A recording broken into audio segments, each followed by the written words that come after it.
Selamat malam kepada seluruh teman kolaborasi. Selamat malam kepada Bapak Kunwardana bersama tim, kolaborator, perwakilan komunitas, dan seluruh tamu undangan.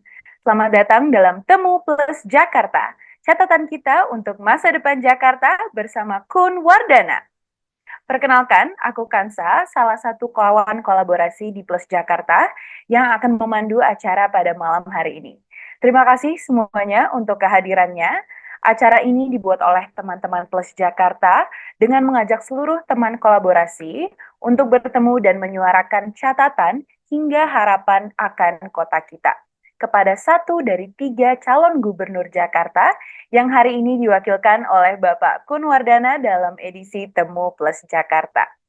Acara ini jadi momentum diskusi sekaligus mendengar bukan hanya komitmen identitas kota kita, tetapi juga kota ke depannya. Sebelum memasuki ke inti acara, aku akan mengingatkan kepada seluruh peserta bahwasannya selama acara berlangsung, Anda dilarang untuk menyalakan mikrofon, menyalakan video, ataupun mengirimkan pesan yang mengandung sara ataupun ajakan untuk mendukung siapapun calon gubernur, baik secara tulisan maupun secara verbal. Serta yang mengganggu jalannya acara akan dikeluarkan dari Zoom meeting ini. Terima kasih atas kerjasamanya.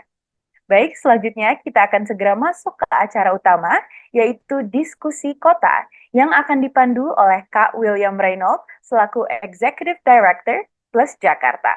Kepada Kak William, kami persilahkan. Oke, terima kasih Hansa untuk pembukaannya. Selamat malam teman kolaborasi, selamat malam para kolaborator, para kawan kolaborasi dan terkhusus selamat malam untuk Pak Kun yang sudah menyempatkan hadir. Terima kasih untuk waktu dan kesediaan Bapak untuk menjawab panggilan kota.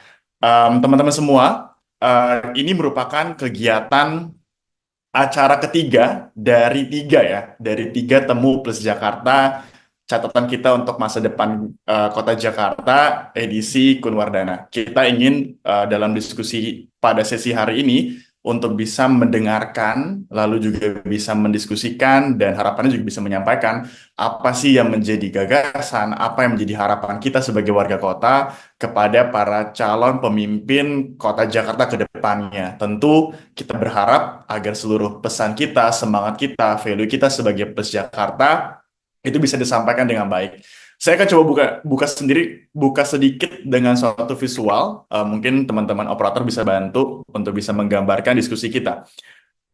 Kita sadar, mungkin dengan satu pertanyaan awal ya, yang bisa menggambarkan tentang diskusi kita. Apa itu Jakarta ya? Kita kalau bicara soal Jakarta tuh sebenarnya apa sih? Itu menggambarkan apa, seperti apa, dan bagaimana. Dan mungkin selanjutnya bisa terlihat dengan gambar berikut ya, yang akan coba disampaikan. Ini kota kita. Ini kota Jakarta dari tampak atas. Dengan foto ini, saya rasa ini bisa menjadi suatu gambaran betapa kompleksnya dan betapa beragamnya dan betapa kayanya kota kita. Terlepas dari apapun ya, mungkin secara detail di situ ada berbagai identitas, ada berbagai gagasan, ada berbagai harapan, ada berbagai daya, ada berbagai persona yang hadir mengisi setiap seluk-beluk kotanya dari gambar ini.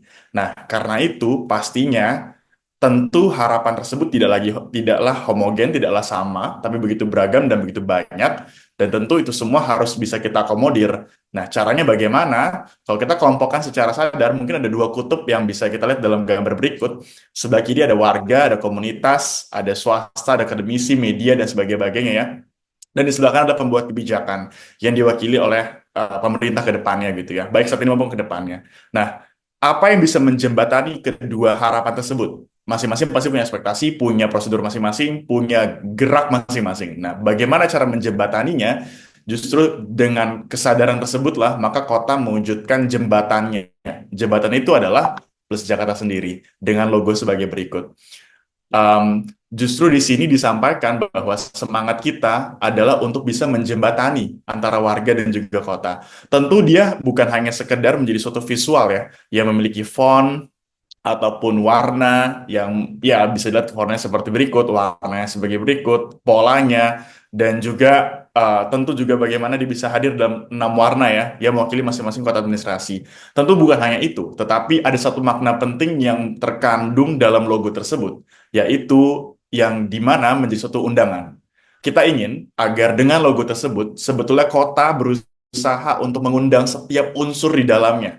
Tadi kalau misalnya kita lihat gambar yang di awal, bagaimana begitu kompleks, begitu banyak, begitu beragam, harapannya justru kota itu mengundang satu persatu, bukan hanya sekelompok, bukan hanya sebagian, tapi seluruhnya secara komprehensif untuk bisa mari menjawab panggilan kota dan menjawabnya, dan memberikan gagasan dan memberikan harapan, dan tentu mengerjakannya secara bersama-sama, secara kolaboratif. Itulah yang menjadi pesan dalam acara ini. Dan sebelum kita berlanjut pada diskusi kita, ada suatu pertanyaan dasar yang akan kita tanyakan dan menjadi pertanyaan tunggal atau mungkin utama yang lebih tepatnya ya dalam diskusi kita, yaitu pemimpin kita kembali berganti, kemana kira-kira kota kita bertumbuh dan bagaimana dengan identitas kita. Kita akan coba ingin kemas, kita coba ingin dengarkan, ingin diskusikan dan ingin sampaikan dalam diskusi bersama dengan Pak Kunwardana sebagai satu dari tiga calon pemimpin masa depan kota kita selama 5 tahun ke depan, yang dimana 5 tahun ke depan mungkin terkesan hanya 5 tahun, tapi sebetulnya ada satu momentum penting, yaitu menuju kota Jakarta berusia 5 abad ya. Itu sesuatu yang mungkin akan kita bahas dalam diskusi kita, yang dimana metodenya adalah panelis, bersama dengan para panelis, nanti akan diperkenalkan satu persatu. Tapi sebelum itu, oh sorry, dan juga akan dilanjutkan dengan sesi Q&A. Tapi sebelum kita masuk kepada pengenalan panelis, diskusi, dan juga Q&A, kita akan dengarkan juga terlebih dahulu bagaimana visi, bagaimana misi, dan apa saja yang ingin dilakukan oleh Pak Kun sebagai calon pemimpin Jakarta ke depan, yang kita akan simak bersama-sama. Kepada Pak Kun, waktu kami persilahkan. Baik, terima kasih. Assalamualaikum warahmatullahi wabarakatuh.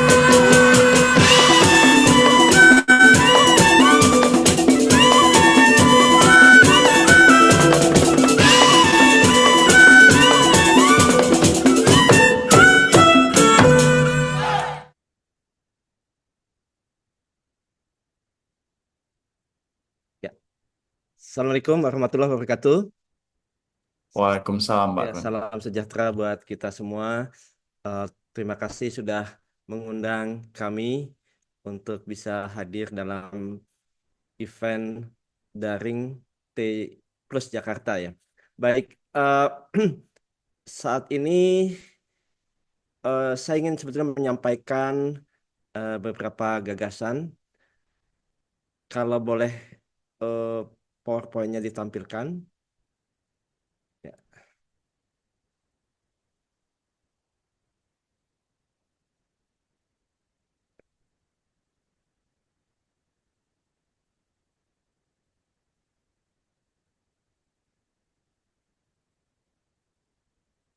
Ya, baik. Ya,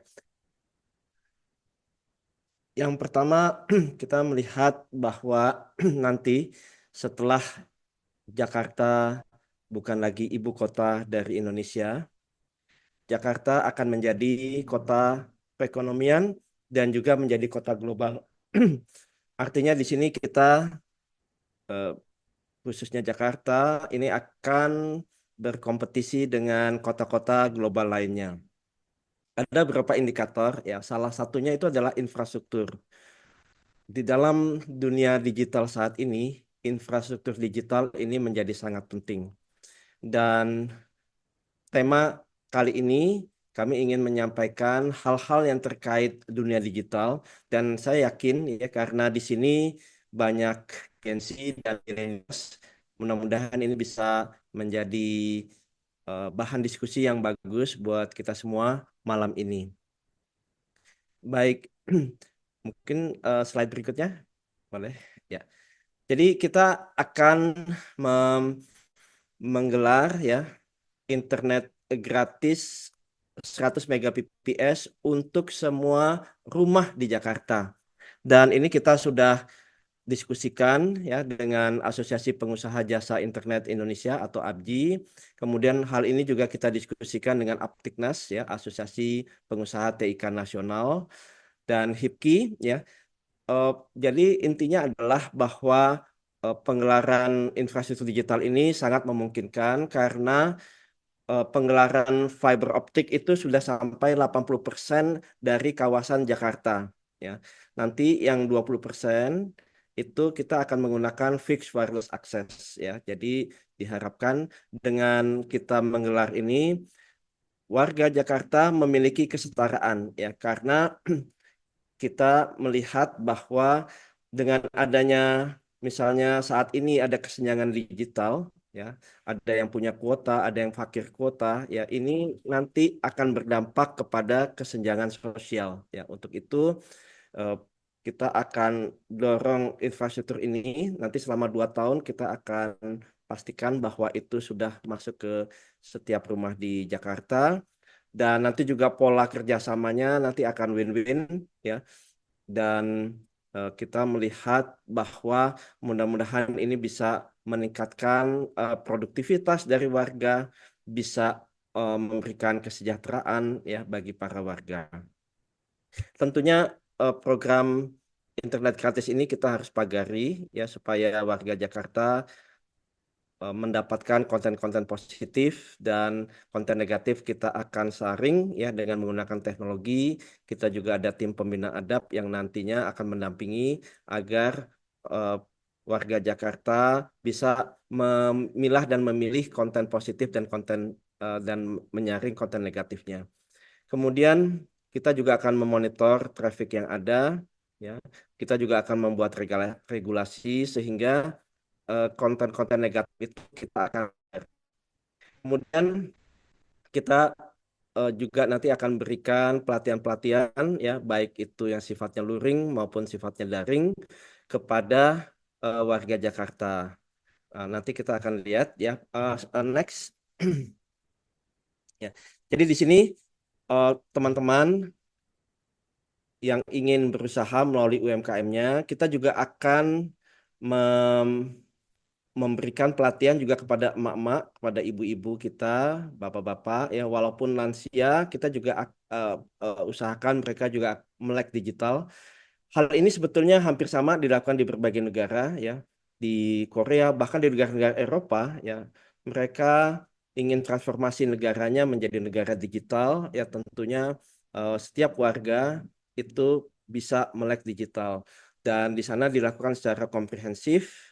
Eh, Korea misalnya dia sudah melakukan penggelaran infrastruktur dengan bandwidth yang besar ini sudah sejak 15 tahun yang lalu ya. Kita lihat negaranya sudah sangat maju saat ini dengan berbagai teknologi-teknologi barunya. Ini menjadi suatu gebrakan, ini menjadi suatu hal yang nanti kita ingin melompat ya, untuk bisa berkompetisi dengan kota-kota global lainnya. Kecepatannya nanti 100 Mbps ya, cukup bagus. Ya, di sini saya di rumah saya aja ada 30 IoT, saya pasang 100 Mbps itu masih kencang. Kemudian eh, bagi eh, para Gen Z millennials ya yang ingin bekerja, ini juga menjadi suatu hal yang baik ya, bahwa bekerja bisa di mana saja ya, bisa di rumah ya. Kita juga tetap melanjutkan program dari gubernur sebelumnya ya, yaitu Jak WiFi. Jadi di RPetra, di setiap RTH ataupun fasilitas umum yang ada WiFi-nya, kita akan perkuat lagi kecepatannya, kita akan stabilkan, dan nanti eh, para warga Jakarta bisa menggunakan fasilitas umum, sarana-sarana itu untuk juga bisa bekerja di sana ya. Kemudian untuk sekolah ya, kita juga nanti ada aplikasi di dalam Jaki yang mengenai pendidikan. The Future of Schools ya, kita akan buat nanti di Jaki. Kebetulan bidang saya memang di AI, di blockchain, di IT ya, sehingga eh, kita ya, bahkan kita sudah diskusi dengan Aptiknas. Sebetulnya aplikasi-aplikasi buatan anak bangsa sudah ada, tinggal infrastruktur digital ini ya kita nanti langsung gelar. Kemudian nanti mengenai curhat ya. Sebetulnya ini mengenai kaitannya mengenai kesehatan, ada kesehatan fisik, ada kesehatan mental. Itu semua bisa langsung juga diakses dari rumah. Kita akan sediakan juga 24 jam misalnya untuk mental, psikiater yang terlatih ya, yang nanti bisa kapan saja eh, siapapun yang memiliki kesehatan mental bisa konseling di sana. Apalagi yang terpenting di sana kalau misalnya sudah tinggi tingkat depresinya ya, ini mau jam berapapun, mau jam 1 pagi, jam 2 pagi bisa dilakukan secara private ya untuk melakukan konseling-konseling yang ada. Kesehatan juga mulai dari tindakan-tindakan preventif, tindakan ya sebelum preventif ada tindakan promotif, preventif, kuratif bila sudah sakit, bahkan setelah sakit misalnya stroke dan lain-lain itu rehabilitasi juga bisa dilakukan di rumah. Kemudian hiburan dan lain-lain. Ya, next. Ini platform nanti yang akan kita bangun. Jadi selain e-government itu juga ada platform-platform ya. Kita mereferensikan juga dari berbagai negara. Jadi untuk kesehatan ya tadi tindakan preventif, nanti IoT seperti wearable yang bisa menentukan mengetahui mendeteksi tekanan darah, berapa lama dia berjalan, berapa steps ya dia berjalan ataupun eh, pola tidur ya, eh, EKG dan lain-lain itu nanti bagi yang punya potensi masalah khususnya para lansia itu nanti data-data itu masuk ke war room ya, nanti dari war room bila ada fluktuasi tekanan darah misalnya nanti akan menghubungkan ke posyandu sehingga nanti pola kita proaktif, jadi ada nanti tenaga medis yang langsung mendatangi agar tidak terjadi permasalahan stroke dan lain-lain, dan itu kita pakai AI ya yang bisa memprediksi behavior sehingga sistem kesehatannya itu udah lebih personalized ya. Jadi eh, smart city memang ini harus didukung dengan infrastruktur ya. Sekarang infrastruktur di rumah ya, mereka juga nanti dengan infrastruktur ini mereka bisa memasang berbagai perangkat-perangkat agar rumahnya juga menjadi cerdas ya. Bahkan juga bisa memasang panic button ya kalau ada apa-apa untuk keamanan dan lain-lain. Jadi nanti di Jaki ini kita akan kembangkan ya sehingga menjadi super portals ya yang di sana ada pendidikan, ada kesehatan, transportasi nanti semua dari first mile kemudian masuk ke Transjakarta, Jaklingko, ada last mile-nya. Nanti kita bangunkan secara seamless ya. Kita kita melihat para ojol banyak yang tidak manusiawi. Nanti kita akan punya fasilitas ojek online sendiri yang aplikasinya yang dimana kita manusiawikan mereka. Kita berikan jaminan sosial, kita berikan eh, tarif yang bagus dengan tanpa potongan ya, kita berikan halte-halte yang manusiawi, di mana di halte itu dia bisa ngecas menggunakan WiFi ataupun mendapatkan air bersih. Kemudian tadi keamanan ya, e-commerce ya. Jadi nanti para UMKM kita berikan hosting gratis ya selama 2 tahun buat para pemula ya. Dan nanti kita dukung ya eh, eh, bagi mereka intinya mereka harus berhasil. Jadi ada tim pendamping ekonomi yang mendampingi mereka agar UMKM mereka berhasil, mendampingi dari sisi permodalan, dari sisi pengetahuan entrepreneurnya, kemudian dari sisi pasar ya, pembuatan laporan keuangan dan lain-lain. Kemudian ya banyak hal-hal yang lain ya. Kalau pendidikan ini nanti masalah zonasi akan kita selesaikan di sini, nanti dengan mudah mereka nanti bisa melihat kuota-kuota yang ada, bahkan kita juga libatkan swasta untuk mendukung hal ini. Di dalam pendidikan ini juga ada virtual classroom yang nanti bisa terkoneksi dengan kota-kota global lainnya. Kemudian next yang berikutnya. Ya, jadi intinya sekarang terkait dengan eh, kedaulatan bangsa, kalau kita masih menggunakan eh, perangkat asing atau aplikasi dari asing, ya ini kita nggak memiliki kedaulatan. Mereka sangat mudah untuk mengetahui data-data kita. Untuk itu kita harus berdikari. Kita sudah eh, berdiskusi dengan berbagai komponen, ya, khususnya yang mereka juga aktif di Bappenas, ya. Kita melihat dengan konsep ATM, amati, tiru, dan modifikasi, kita mengharapkan dalam 4 tahun eh, komponen-komponen yang ada di perangkat, di platform maupun di aplikasi ini bisa menggunakan produk anak bangsa. Kita berdiri di kaki sendiri atau berdikari. Nah, ini timelinenya next. Ya. Yang berikutnya ini adalah timelinenya ya. Kapan saja nanti pembangunan dari setiap aplikasi. Jadi yang perlu diingat bahwa ini bukan hanya e-government saja ya eh, yang hanya memberikan layanan-layanan publik seperti biasa. Jadi semua yang konvensional nanti kita digitalkan ya. Saat ini juga sudah banyak, sudah bagus, tetapi kita lebih masukkan juga ke data analitiknya. Kemudian yang kedua tadi aplikasi-aplikasi tadi yang kita sebutkan. Ini timelinenya. Kemudian next, slide berikutnya ini sangat penting ya. Kita menggunakan pola transparansi dan partisipasi publik ya. Transparansi itu artinya kita dalam tanda kutip semua tata kelola pemerintahan, birokrasi itu telanjang. Jadi masyarakat bisa melihat secara langsung penggunaan anggaran yang ada, mulai dari pembayaran pajak sampai nanti itu digunakan untuk apa? Apakah untuk pembangunan, apakah untuk ekonomi, apakah untuk bantuan sosial ya.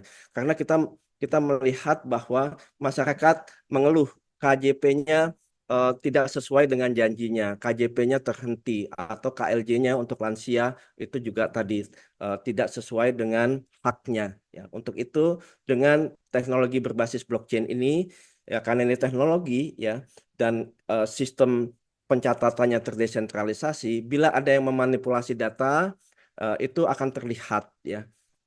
Karena itu teknologi ini yang sudah digunakan di berbagai negara ini sangat memungkinkan untuk pemerintahan yang bersih ya. Dan di sini kita akan lakukan penerapan ini di berbagai aplikasi ya. Misalnya pengelolaan keuangan dan transparansi anggaran ya. Kemudian mengenai pengelolaan pajak dan retribusi daerah ya.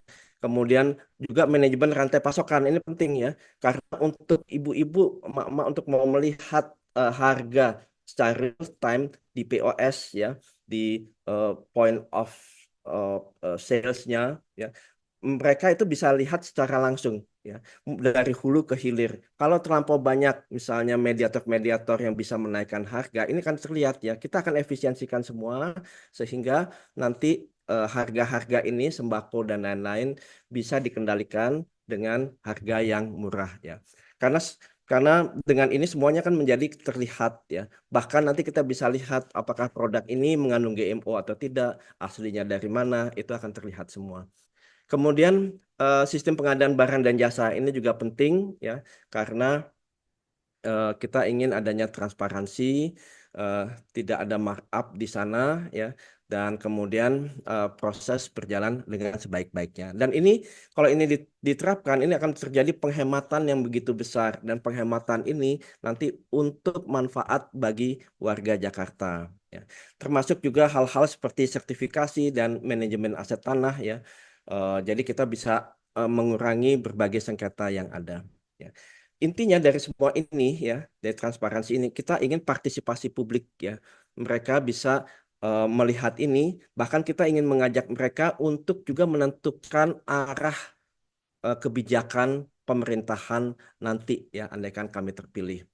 Kemudian karena kami dari independen ya, otomatis kami tidak punya utang budi sama siapapun, kita tidak dikendalikan oleh siapapun dan ya kita tidak ada titipan apapun. Yang ada kita titipan doa rakyat ya. Untuk itu eh, kita ingin mengajak masyarakat ya untuk sama-sama ayo kita bangun sehingga nanti kepercayaan publik kepada pemerintah itu akan menjadi jauh lebih besar lagi. Mereka akan memiliki mendapatkan rasa memiliki Jakarta ini. Dan yang terpenting, kita tidak akan menjadikan warga Jakarta sebagai objek ya. Itu yang paling penting, itu suatu prinsip utama. Kita akan jadikan mereka subjek ya. Sehingga di dalam setiap dialog yang ada ya, nggak ada nanti yang namanya kesewenangan ya, sehingga mereka menjadi tergusur secara paksa, mereka harus direlokasi dan lain-lain. Mereka punya suara, aspirasi, mereka punya kedaulatan. Kita akan melihat semua aspek ya, misalnya ada pembangunan, aspeknya apa, dampaknya ke lingkungan, dampaknya ke sosial budaya, ke ekonomi, ya ke lingkungan masyarakat, sehingga nanti mereka akan punya merasa memiliki Jakarta ini. Jadi dengan teknologi ini diharapkan nanti tidak lagi ada penyimpangan, tidak ada lagi korupsi, tidak ada lagi yang namanya pungutan liar ataupun orang dalam ataupun oknum-oknum yang dapat eh, mengganggu jalannya tata kelola pemerintahan kita. Next. Di sini adalah warung independen. Beberapa kita sudah launching ya. Di dalam warung independen ini nanti masyarakat bisa saling berinteraksi, bisa eh, me- mendapatkan masukan-masukan ya. Di sini nanti ada tim pembina adab ya menyampaikan misalnya nanti dalam konsep sampah ya, tim pembina adab akan menyampaikan bagaimana kita memilah dan memilih sampah-sampah yang ada ya. Organik kita pilih non organik. Yang organik nanti itu akan menjadi penghasilan juga bagi para warga. Eh, Nanti ada daur ulangnya. Nanti kita akan punya gerai-gerai yang bisa langsung membeli ya produk-produk itu. Dan di dalam circular economy ini, daur ulang ini, kita nanti mengharapkan eh, masyarakat itu bisa menjadi entrepreneur yang ada ya. Yang kita anggap sampah itu dibuang itu nanti akan menjadi penghasilan bagi masyarakat. Juga yang anorganik seperti plastik, logam, botol-botol ataupun kertas yang ada ya. Jadi di sini tempat interaksi ya satu sama lain dan nanti juga warga kalau ingin tadi bekerja bagaimana cara interview yang baik ya nanti juga bahkan dia kalau mau interview bisa juga di sini ya kita bimbing ya sehingga mereka bisa mendapatkan pekerjaan yang baik ya kita juga akan mengintegrasikan nanti kita akan bangun ekosistem agar eh, jobs for all jadi semua warga Jakarta bisa bekerja itu eh, bisa dimungkinkan ya kita akan integrasikan industri dan pendidikan sehingga nanti tidak ada mismatch ya. Semua nanti akan terlink dan match satu sama lain. Jadi apa yang nanti dihasilkan dari SMA, SMK maupun universitas bisa link dengan industri. Makanya konsep di Jerman dual system itu sangat bagus. Jadi nanti kita akan pilah mana yang nanti mereka mau menjadi akademisi, mana dia yang mau menjadi uh, profesi atau vokasi ya. Jadi eh, tidak lagi nanti semua harus menjadi sarjana ya karena kita lihat orang-orang yang sekarang menguasai dunia kayak misalnya Bill Gates ya dia tidak lulus sarjana, Mark Zuckerberg tidak lulus sarjana, Steve Jobs dulu juga tidak eh, lulus sarjana ya sehingga nanti kita akan lihat dan kita akan profiling menggunakan AI eh, mulai dia mereka dari siswa. Jadi potensi-potensinya akan terlihat sehingga nanti kita akan em, memberikan yang menjadi bakat dan potensi mereka. Ya, nanti kita bisa bahas lebih lanjut mengenai ini. Uh, Next. Nah, di sini diharapkan nanti dari warung independen ini menjadi digital creative hub ya. Jadi sebagai tempat yang benar-benar eh, masyarakat ya khususnya juga kalangan muda untuk bisa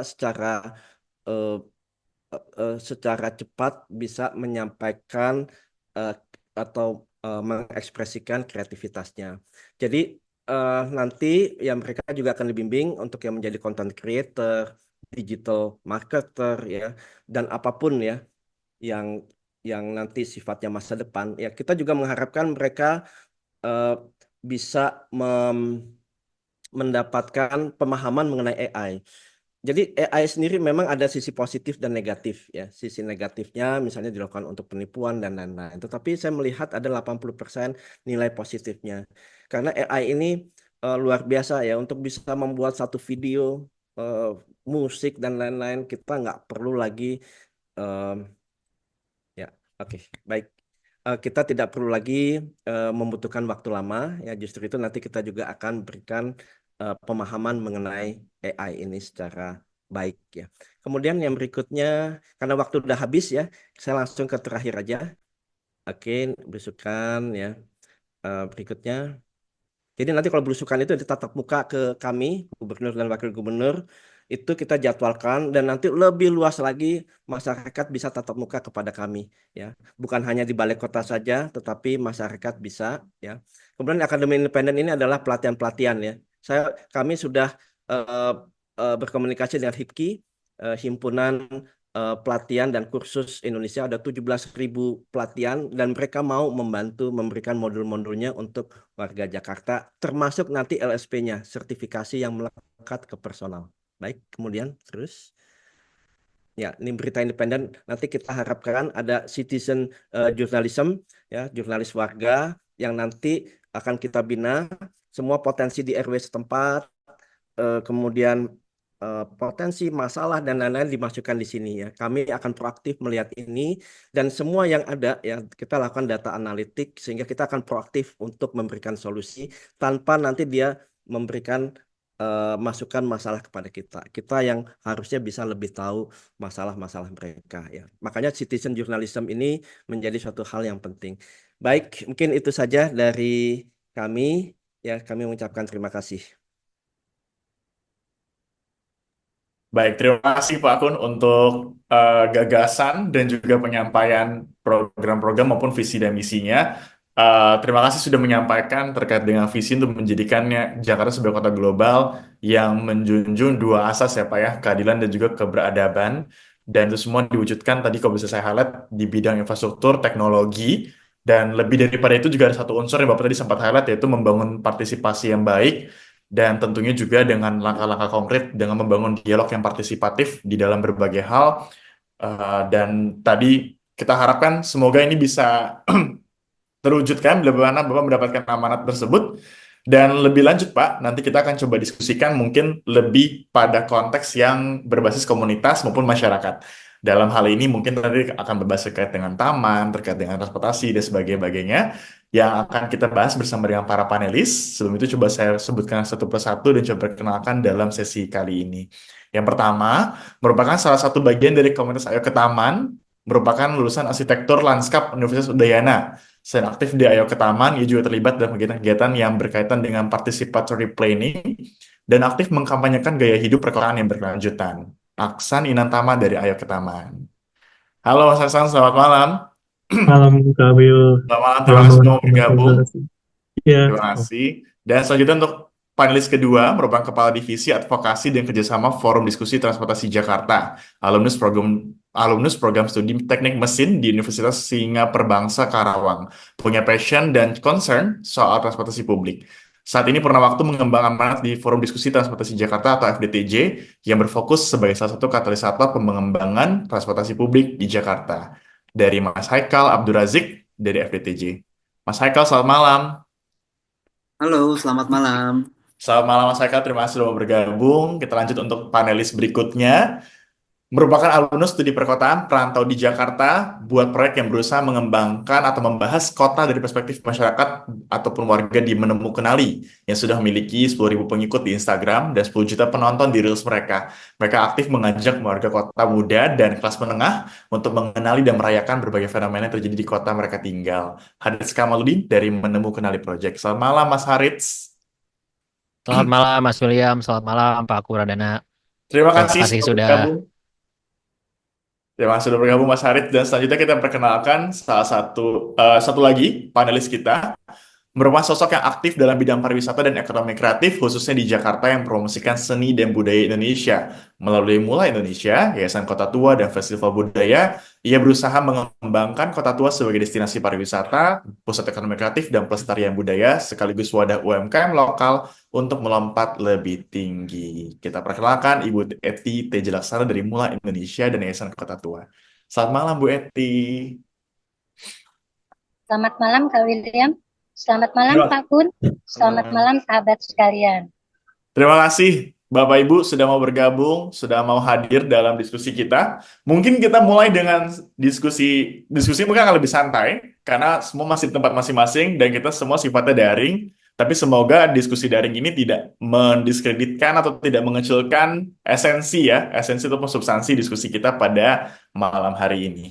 Mungkin yang pertama Pak Kun, ingin tanya sedikit Pak, pertanyaan yang kami juga tanyakan kepada calon pemimpin lainnya. Yang pertama adalah, apa sih Pak makna dan arti Jakarta untuk seorang Kunwardana? Ya, kalau bagi saya Jakarta adalah kota di mana impian besar itu dimulai, ya.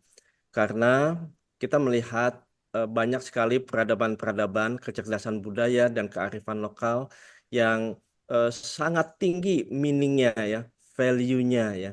Sehingga hal ini ya kita melihat bahwa modal ini sudah ada ya, maka dari itu kita ingin melakukan lompatan-lompatan, bahkan kita menginginkan bukan hanya Jakarta sebagai kota global tetapi juga kota peradaban dunia. Baik, terima kasih Pak Kun. Tadi Bapak bilang tempat di mana impian itu dimulai ya Pak ya. Dan kita kan sekarang berarti mengimpikan kota Jakarta dan termasuk dalam visi Bapak menjadi kota global. Nah, kami mau tanya nih Pak, kira-kira apa satu syarat mungkin ya Pak yang kira-kira bisa membawa kita menuju kota global dari perspektif masyarakatnya? Ya, memang yang utama ya ada kalau kami melihat ya kita bisa samarkan menjadi 3 hal ya. Yang pertama ini memang manusianya ya. Bagaimana dari warganya sendiri memiliki pendidikan yang baik ya. Kemudian juga dia memiliki kesejahteraan yang baik, tidak lagi ada ketimpangan sosial ya, memiliki kesetaraan dan juga tadi mereka bisa hidup layak ya, kelayakan dalam dia hidup ya. Mereka memiliki pekerjaan tapi belum tentu mereka memiliki upah yang layak ya. Makanya kita akan memastikan bukan saja mereka mendapatkan pekerjaan, tetapi mereka juga mendapatkan upah yang layak. Apa itu upah yang layak ya? Jadi upah yang betul-betul bisa di atas pengeluaran yang ada ya, sehingga dari hal ini ya mereka tadi memiliki suatu konsistensi ya. Selain upah layak itu ada yang namanya jaminan sosial ya. Jaminan sosial ini sangat penting ya. Terutama jaminan kesehatan juga dan juga jaminan ketenagakerjaan. Kemudian di sana juga ada yang namanya jaminan pekerjaan ya. Nah, sekarang ini memang cukup sulit untuk bisa mendapatkan jaminan pekerjaan, tetapi kita ingin bangun ekosistemnya sehingga andaikan ada era disruption, pekerjaan itu hilang, dia masih tetap nanti bisa mendapatkan pekerjaan yang baru. Justru itu tadi ekosistem di dalam apa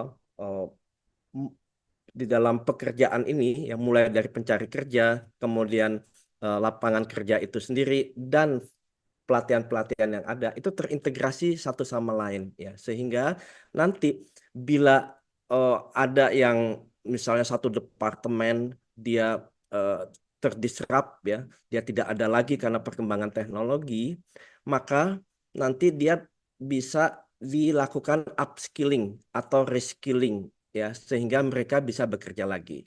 Dalam proses upskilling dan reskilling kita nanti akan membantu mereka ya. Kita akan memberikan pendanaan, jadi support pendanaan agar nanti mereka bisa bekerja kembali. Nah, hal-hal seperti ini penting. Dan yang paling penting yang keempat, perlu adanya dialog ya. Dialog yang intensif antara pekerja, pengusaha, bahkan dengan pemerintah. Sekarang dengan adanya upskilling, reskilling juga dari kalangan akademisi untuk bisa mengisi gap tadi ya. Sehingga kalau ini bisa terintegrasi dalam satu ekosistem ya, kita mengharapkan bahwa jobs for all. Jadi nanti setiap warga Jakarta semuanya bisa mendapatkan pekerjaan atau 0% pengangguran. Seperti itu. Ya, itu tadi hal yang kedua ya, maaf tadi manusianya. Kemudian di sana juga kita melihat para ojol yang saat ini ya dalam tanda kutip kurang manusiawi, mereka tidak diperlakukan sebagai pekerja karena mereka adalah kemitraan ya. Justru itu tadi kita akan rekrut mereka, kita akan manusiawikan mereka. Nah, kedua, yang terpenting itu adalah lingkungan. Ya, kita ingin wariskan yang terbaik buat anak cucu kita.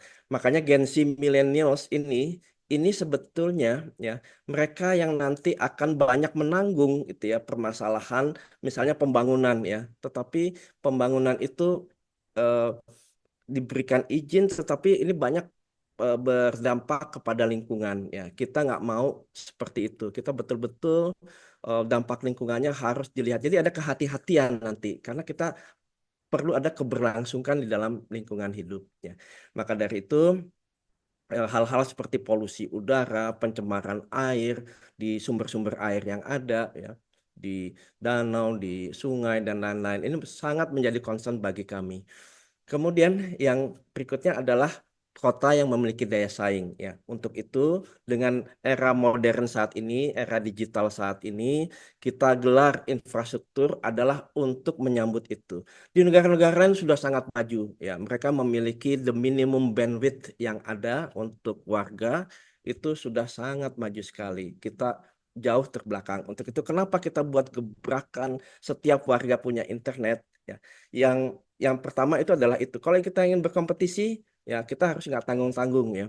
Dan itu sangat memungkinkan. Kemudian yang kedua, setiap warga negara ataupun saat ini warga Jakarta itu berhak untuk berkomunikasi dan berhak untuk mendapatkan informasi. Itu ada di dalam Undang-Undang Dasar. Jadi dia punya hak ya, hak asasi mereka. Nah, kita negara harus bisa menjamin itu. Makanya tadi kenapa kita ingin membangun infrastruktur digital itu adalah alasannya seperti itu. Dan nanti itu akan memberikan kesetaraan ya. Dan ini ada 3 hal ya, tetapi di situ nanti ada sosial budayanya ya. Kemudian ya ya termasuk juga hal-hal yang lain yang lebih spesifik. Tetapi 3 hal ini adalah yang utama. Baik. Baik, terima kasih Pak Kun. Begitu komprehensif Pak. Tapi mungkin saya coba ambil beberapa poin-poin penting yang kira-kira bisa menjadi gambaran. Tadi saya ingin highlight terkait dengan bagaimana perlunya kata kunci adalah kesetaraan, kesejahteraan sosial juga, lalu bagaimana dengan prinsip-prinsip tadi untuk mewujudkan daya saing yang baik, dengan dijalankan dengan penuh dialog, partisipatif, kehidupan yang layak, pendidikan, dan pada akhirnya untuk mewujudkan suatu kota yang mungkin berkelanjutan, bukan hanya dari sisi, dan mungkin menekankan dari sisi lingkungan ya Pak ya, kurang lebih seperti itu. Nah, kalau begitu mungkin kita coba lengkapi Pak Boleh saya unsur-unsur tambahkan tadi. nggak ya? Boleh Kenapa saya Pak? tambahkan ya? Boleh saya Ya tambahkan boleh, sedikit boleh. ya? Ya. Kita coba mencontoh ya Korea ya 15 tahun yang lalu ya. Mungkin hampir sama seperti saat ini ya. Banyak mungkin ibu-ibu yang tidak melek digital, tetapi mereka gelar tuh infrastruktur dengan masif ya, eh, broadband ya. Dan kita lihat ya, mereka juga memberikan pelatihan-pelatihan itu kepada lansia ya. Luar biasa. Jadi semua itu melek digital. Jadi kalau kita lihat ibu-ibu di sana, ya mereka sudah terbiasa dengan sosial media ya dan lain-lain. Coba kita lihat 15 tahun kemudian ya dengan visi The Korean Wave-nya ya. Mereka maju dalam industri perangkat handphone, maju di dalam industri mobil, K-pop-nya dan lain-lain. Nah, ini perlu eh, eh, apa ya, perencanaan dari jauh-jauh hari. Kemudian Jepang ya. Jepang luar biasa. Mereka kayak pisang gitu ya. Modern dari luarnya, tetapi di dalamnya mereka masih mempertahankan budaya-budaya lokalnya ya. Jadi kalau pisang dibuka tuh warnanya putih, dia tetap pertahankan itu. India ya, dengan visioner ya, state di Bangalore, di Hyderabad, di Gurgaon dan di Chennai ya. Saya melihat mereka visioner sekali. Bahkan bayi yang lahir itu mereka jaminkan ya bahwa setiap bayi lahir mereka akan mendapatkan koneksi internet, bahkan mereka akan mendapatkan laptop dan juga handphone ya. Sampai sejauh itu. Kemudian di kampusnya NIIT misalnya di Bangalore itu buku-buku sangat murah dan mereka dorong semua di dalam pengetahuan IT yang maju. Sekarang kita lihat orang-orang India di mana, termasuk di Indonesia. Ya. Perusahaan-perusahaan telekomunikasi rata-rata menggunakan orang India di berbagai negara maju. Ya, kita tidak kalah dengan India dan negara lain. Makanya kami meyakini bahwa dengan visi yang bagus ya, apalagi khususnya di dalam digitalisasi ini, pemimpin yang berani eh, dan tadi pemimpin yang visioner, saya meyakini bahwa Indonesia bisa melompat, khususnya Jakarta. Terima kasih Pak Kun untuk tambahannya. Kalau begitu mungkin kita akan coba bergeser ke beberapa panelis. Saya minta pendapat mungkin dari Mas Ahsan kali ya. Dan nanti bisa disambung dengan para panelis yang lain. Kalau begitu, tadi Pak Kun sudah menjabarkan begitu banyak. Saya minta tambahan mungkin ya dari masing-masing juga. Apa yang menjadi dasar penting untuk kita bisa menjadi kota global dari masing-masing perspektif. Apakah ruang publiknya, apakah transportasinya, apakah budaya aircraftnya, apakah kelas menengahnya. Hal-hal apa yang kira-kira nanti perlu diperhatikan oleh calon pemimpin untuk bisa membuat kita menjadi kota yang global tadi disebut dan bisa berdaya saing. Silakan Mas Aksan. Semoga ini bukan ujian seperti ujian ya Mas Aksan ya. Ya, ya. Oke, terima kasih. Iya, iya, boleh. Ya, terima kasih Kak Will dan Persikata. Sebelumnya, selamat malam teman kolaborasi dan malam juga Bapak Kun yang udah menjawab panggilan dari Jakarta.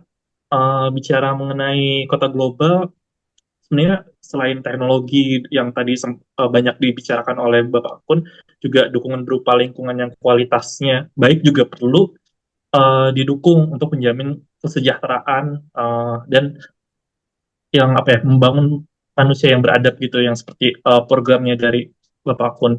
Kalau kalau kita lihat dulu juga nih kota-kota global lain itu RTH-nya segimana, sedangkan kalau dari Jakarta itu kan baru 5,3% dari luasan Jakarta.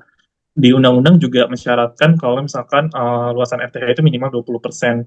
Dan apakah 5,3% itu apakah kualitasnya bagus? Belum lagi existing dari RTH di Jakarta ini juga paling mudah diakses atau paling ditemukan itu di selatan atau timur saja. Makanya kadang kalau kita lihat yang viral atau di sosmed dan yang paling jadi favorit bagi warga itu di sekitaran selatan Jakarta aja gitu.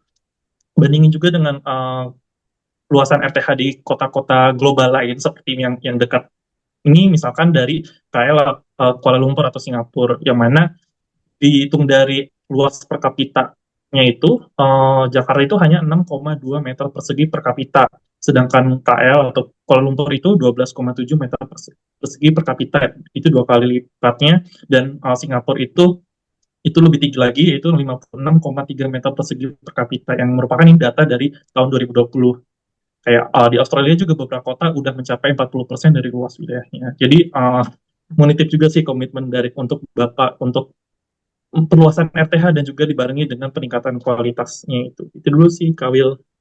Ya, baik. Baik, terima kasih Mas Aksan.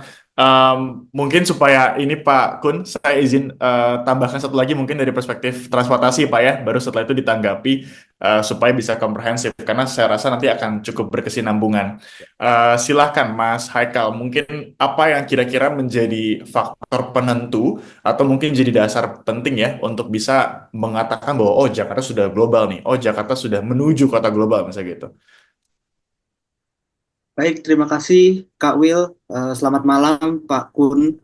Malam. Terima kasih sudah hadir dalam Zoom Plus Jakarta ini. Mungkin terkait kota global dengan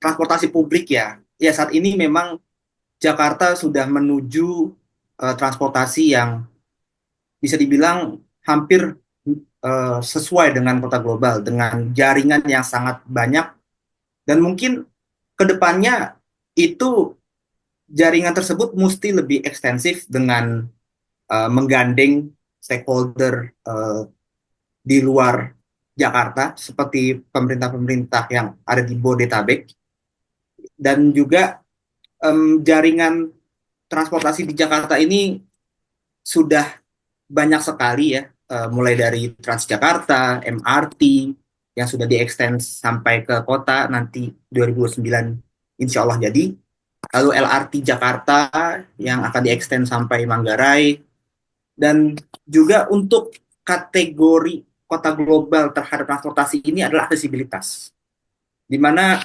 aksesibilitas transportasi ini saat ini sudah mulai dibayangkan oleh banyak pihak ya, mulai dari aksesibilitas menuju halte. Seperti kita tahu dulu halte koridor 13 itu sangat susah untuk diakses, sekarang satu persatu sudah ada yang bisa diakses dengan nyaman, seperti contohnya di kumpulan moda CSW. Lalu juga aksesibilitas integrasi yang ada di Duku Atas. Jadi hal-hal tersebutlah yang menjadi titik balik untuk Jakarta menjadi kota global dalam hal transportasi.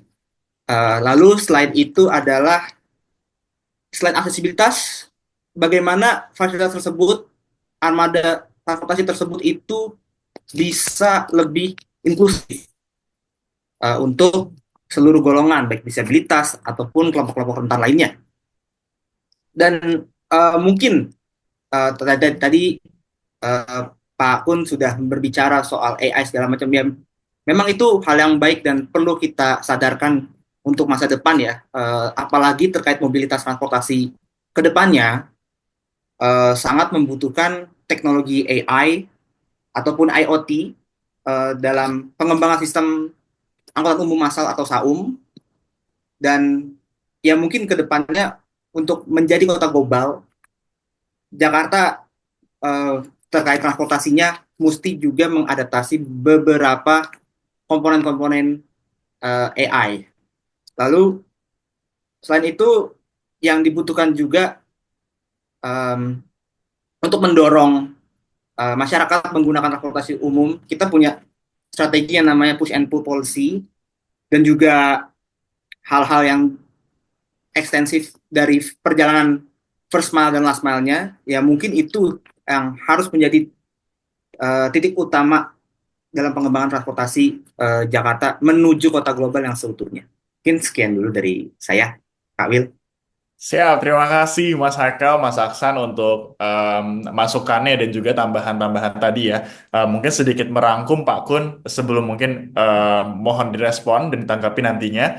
Kalau Taman tadi bicara soal kuantitas dan kualitas Pak. Kalau kuantitas kan tadi bicara RTH kita ini masih juga di bawah persennya, masih jauh di bawah target ya Pak ya. Harusnya 30% gitu ya, tapi kita masih menuju kurang lebih 5%. Dan mungkin persebaran tadi yang tadi juga di-highlight adalah bahwa persebaran taman atau ruang terbuka hijau atau sebagai ruang publik juga tentunya itu belum sepenuhnya tersebar secara merata di seluruh kota Jakarta begitu Pak. Mungkin hanya condong pada 1 sampai 2 kota administrasi saja.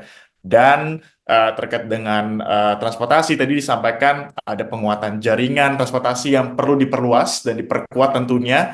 Tentu ini juga butuh strategi untuk bisa memastikan adanya integrasi maupun kolaborasi antar lembaga maupun institusi Mas Haikal ya. Dan juga aksesibilitas yang perlu diperkuat dan ditingkatkan kembali Pak, karena betul di beberapa koridor 13 Pak, itu beberapa halte di koridor 13 itu belum sepenuhnya aksesibel ya. Atau mungkin ramah bagi masyarakat secara umum begitu. Dan juga itu sebagai contoh. Dan juga yang ketiga adalah inklusivitas dan juga mungkin keamanan ya di moda transportasi masing-masing, yang mana perlu menjadi concern. Dan pada akhirnya salah satu usulan dari Mas Haikal adalah bagaimana adanya strategi push and pull policy untuk juga meningkatkan bukan hanya infrastrukturnya, tapi juga daya minat dari masyarakat untuk menggunakan transportasi umum atau transportasi publik begitu. Bagaimana tanggapan Pak Kun? Apakah itu sudah menjadi salah satu yang diperhatikan dan direncanakan tentunya dan menjadi sesuatu yang akan dilakukan ke depannya? Atau mungkin ada tambahan tersendiri? Silakan Pak Kun. Ya, baik ya, makasih. Masukannya bagus, pertanyaannya bagus. Jadi yang pertama mengenai RTH, nanti pada saat ibu kota bukan di Jakarta lagi, ini kan banyak yang pindah ke IKN. Itu hitungannya ribuan gedung-gedung, itu banyak yang kosong ya, tempat-tempat ya. Kita akan evaluasi nanti setiap tempat karena jumlahnya cukup banyak. Apakah tempat ini bisa dijadikan RTH gitu ya. Kemudian andaikan itu bisa dijadikan taman kota dan lain-lain, itu sangat bagus untuk tadi kita bisa memenuhi target yang ada. Kemudian yang kedua, ya sebetulnya banyak tempat-tempat yang kita bisa gunakan untuk RTH ini, ya. Misalnya tempat-tempat di bawah Sutet, ya. Itu sebetulnya nggak cocok untuk perumahan, ya. Itu kita bisa eh, manfaatkan untuk RTH. Kemudian juga banyak tanah-tanah yang sengketa, ya, seringkali tidak dimanfaatkan, ya. Itu juga bisa diutilisasi sebagai RTH. Dan hal-hal yang kita lihat saat ini di dalam trotoar atau pedestrian yang ada, ini bagus nih ya, di beberapa tempat sudah ada ya yang namanya city tree ya. Jadi city tree ini suatu eh, suatu tempat vertikal gitu ya yang ditumbuhi oleh lumut gitu ya. Dan itu efektif banget begitu dilihat bagaimana mereka bisa mengurangi polusi itu sangat tinggi. Jadi si lumut ini bisa dengan efektif dia menggait zat-zat yang berbahaya seperti CO2 gitu ya. Dan di situ nanti kita bisa rasakan kesegaran yang ada. Dan itu bisa ditaruh di pedestrian yang ada. Jadi walaupun itu namanya pedestrian ya, tetapi itu juga bisa kita namakan RTH juga karena banyak city tree tadi ya. Eh, eh, Konsepnya sangat bagus ya. Kemudian ada konsep pocket park, kemudian ada konsep-konsep yang lain yang tadi kita ingin dorong RTH ini menjadi lebih banyak lagi. Nah, yang paling banyak seperti ini ya. Rencananya nanti kita akan lakukan eh, tata ruang yang baik ya. Kita juga perlu memikirkan yang namanya keadilan ruang ya, khususnya bagi masyarakat marginal ya, masyarakat yang memang tadi terkena penggusuran dan lain-lain. Nah, hunian-hunian itu nanti kita akan buat seperti ini ya. Pemprov DKI akan menyiapkan suatu lahan ya, ada yang kecil, ada yang menengah, ada yang besar ya. Idealnya itu sejumlah sekitar 12 hektar. Nah, nanti Pemda DKI akan membuat mulai dari fondasinya ya, bahkan fondasinya itu eh, bisa dibuat untuk eh, 15 lantai atau bahkan ini bisa 50 lantai sekalipun ya. Kita sudah persiapkan itu. Kemudian kita bangun 3 lantai. Di sana kita akan bangun sekolah, akan bangun tadi UMKM ya. Bahkan kalau 12 hektar itu bisa ribuan UMKM bisa ada di sana. Untuk hunian bisa mencapai 10.000 KK.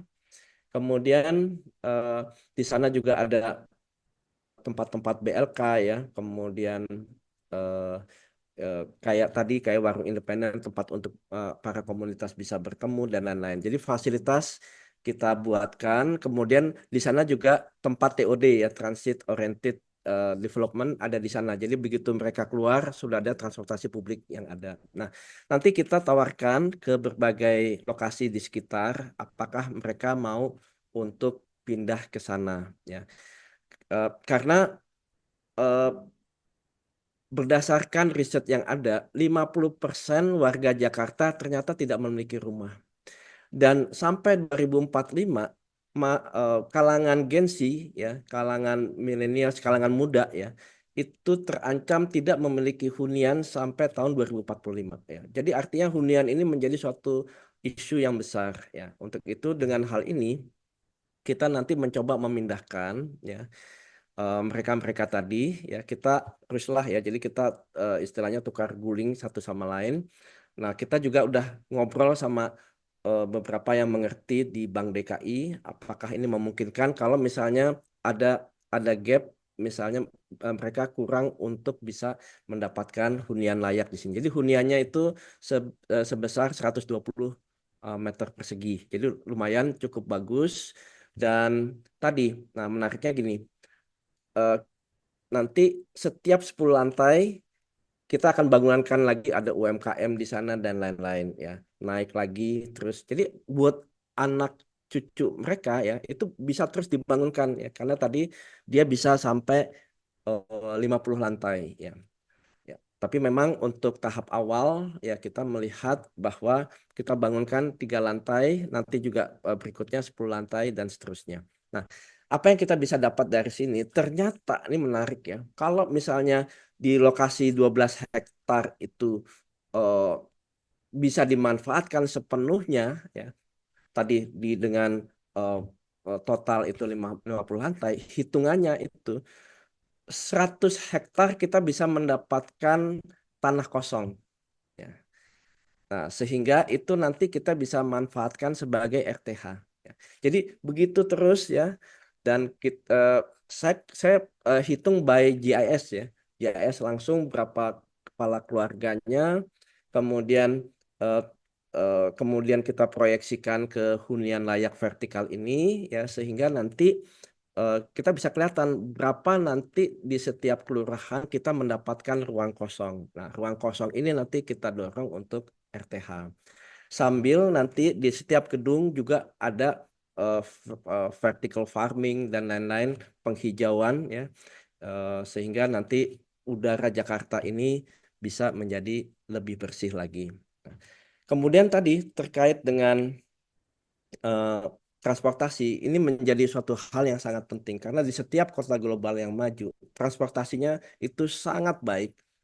Nah, eh, apa yang membuat masyarakat nyaman ya? Itu yang pertama, dia bisa mencapai tujuan dengan cepat. Nah, saat ini masa tunggunya itu masih cukup lama ya. Dalam arti kita harus eh, efektifkan dan efisiensikan waktu tunggu ini. Nah, dengan AI tadi bagus idenya. Dengan AI dia bisa menghitung volume penumpang yang ada, dia bisa tahu ya, dia kita bisa masukkan, bisa input berapa armada yang ada sesuai dengan koridor-koridornya. Tadi bagus juga ada masukan tadi beberapa koridor memang harus di eh, eh, betul-betul diperhatikan ya karena kita pengen senyaman mungkin, secepat mungkin mereka sampai ya sehingga nanti orang-orang yang punya mobil bisa lifestyle-nya bisa pindah ke transportasi publik. Nah, eh, pertanyaannya juga begini, apakah kita dengan mudah bisa lifestyle tadi bisa kita shifting ke transportasi publik? Nah,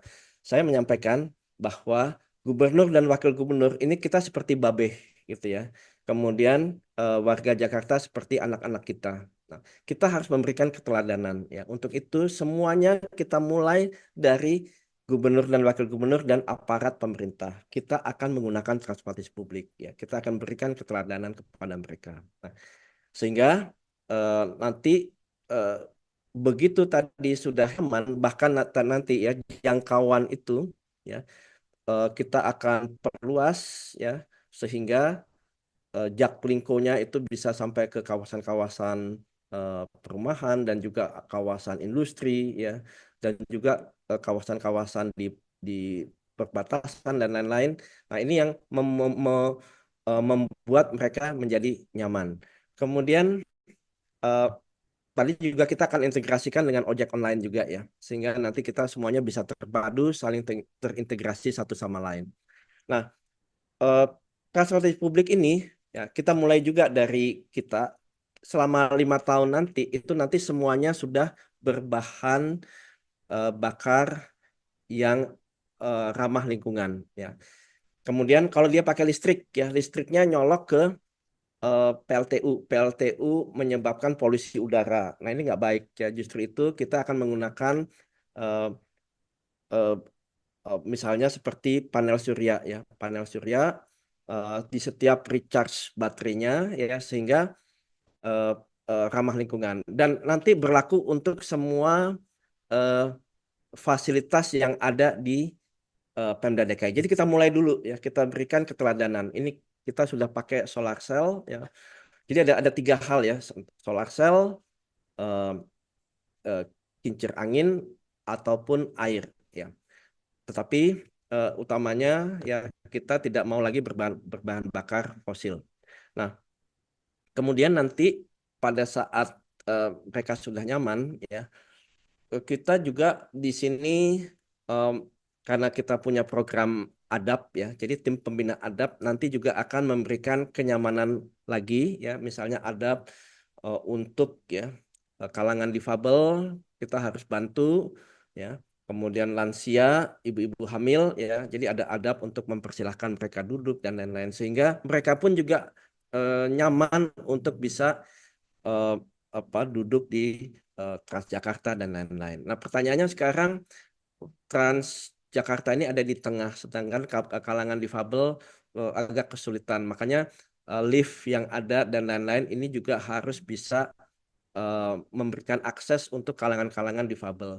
Kemudian mereka juga bisa menyeberang tanpa perlu naik ke JPO dan lain-lain. Ini juga beberapa tempat memiliki keunikan masing-masing. Ya, kita akan pikirkan ya bagaimana mereka semudah mungkin untuk bisa menaiki transportasi publik ya. Kemudian juga pengemudinya ya, banyak yang pengemudinya nggak care terhadap kalangan difabel ya. Kita akan ajarkan adab ya agar mereka betul-betul memperhatikan mereka, karena seringkali kan mereka lambat untuk masuk dan lain-lain ya. Kita berikan pengertian kepada mereka mengenai adab ini. Dan tadi untuk koridor-koridor tadi ya, kan ada koridor yang betul-betul udah dedicated, tapi kadang-kadang dia keluar lagi ke mix lagi ya, ke hybrid lagi. Nah ini juga kita akan perhatikan ya. Intinya dari semuanya itu eh, waktu untuk mencapai tujuan itu harus bisa cepat ya.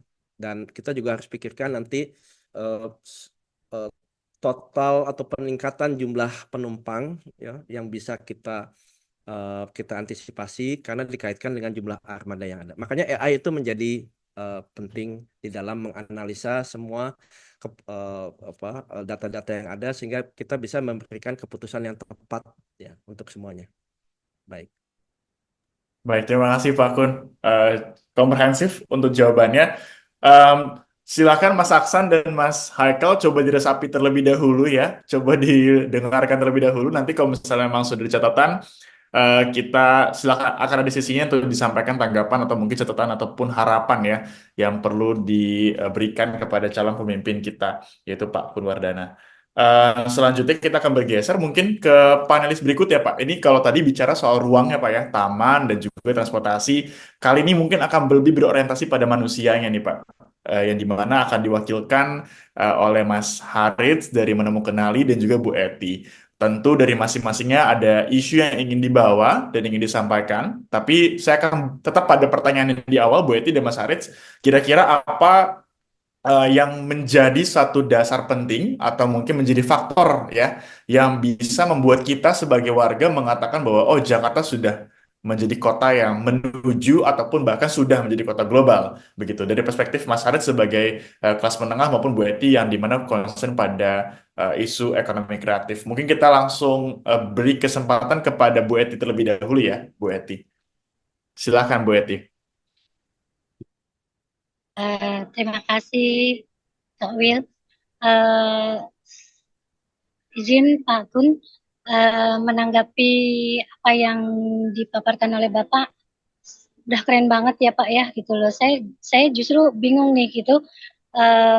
Mana dulu yang akan kita capai gitu loh. Karena semua sisi saya rasa sudah dijelaskan dengan baik oleh Bapak dan planningnya sangat bagus banget gitu kan. Cuma ada satu hal berkepentingan dengan budaya Pak. Tadi Bapak menyinggung sedikit di Jepang itu kayak pisang kata Bapak. Bahwa di luar itu terlihat mungkin budaya sangat kental gitu kan. Tapi di dalamnya modern. Nah, belum tersirat nih dari apa yang Bapak paparkan gitu loh. Karena saya bergerak di bidang tadi Mas Kak Wilda ceritakan bahwa bergerak di Kota Tua ya Pak ya. Gitu. Jadi bagaimana kami ada komunitas-komunitas yang ada di dalam situ di mana kental sekali dengan budaya, dengan heritage, dengan sejarah.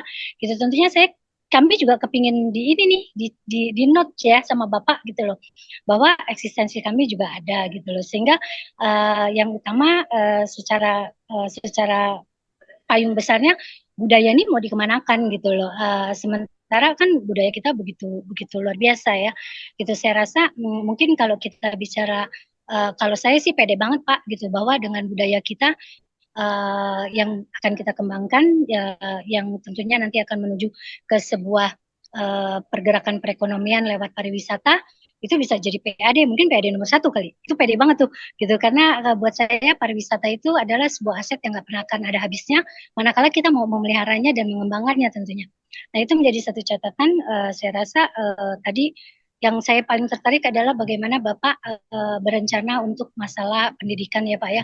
Jadi bagaimana pendidikan itu nggak perlu orang harus punya kertas, bukan nggak perlu kali ya, tapi tanpa kertas pun orang bisa tumbuh dan maju ya, saya rasa gitu. Saya rasa ini bisa diinlainkan dengan masalah budaya dan pariwisata, itu bisa dikonektingkan gitu ya Pak ya.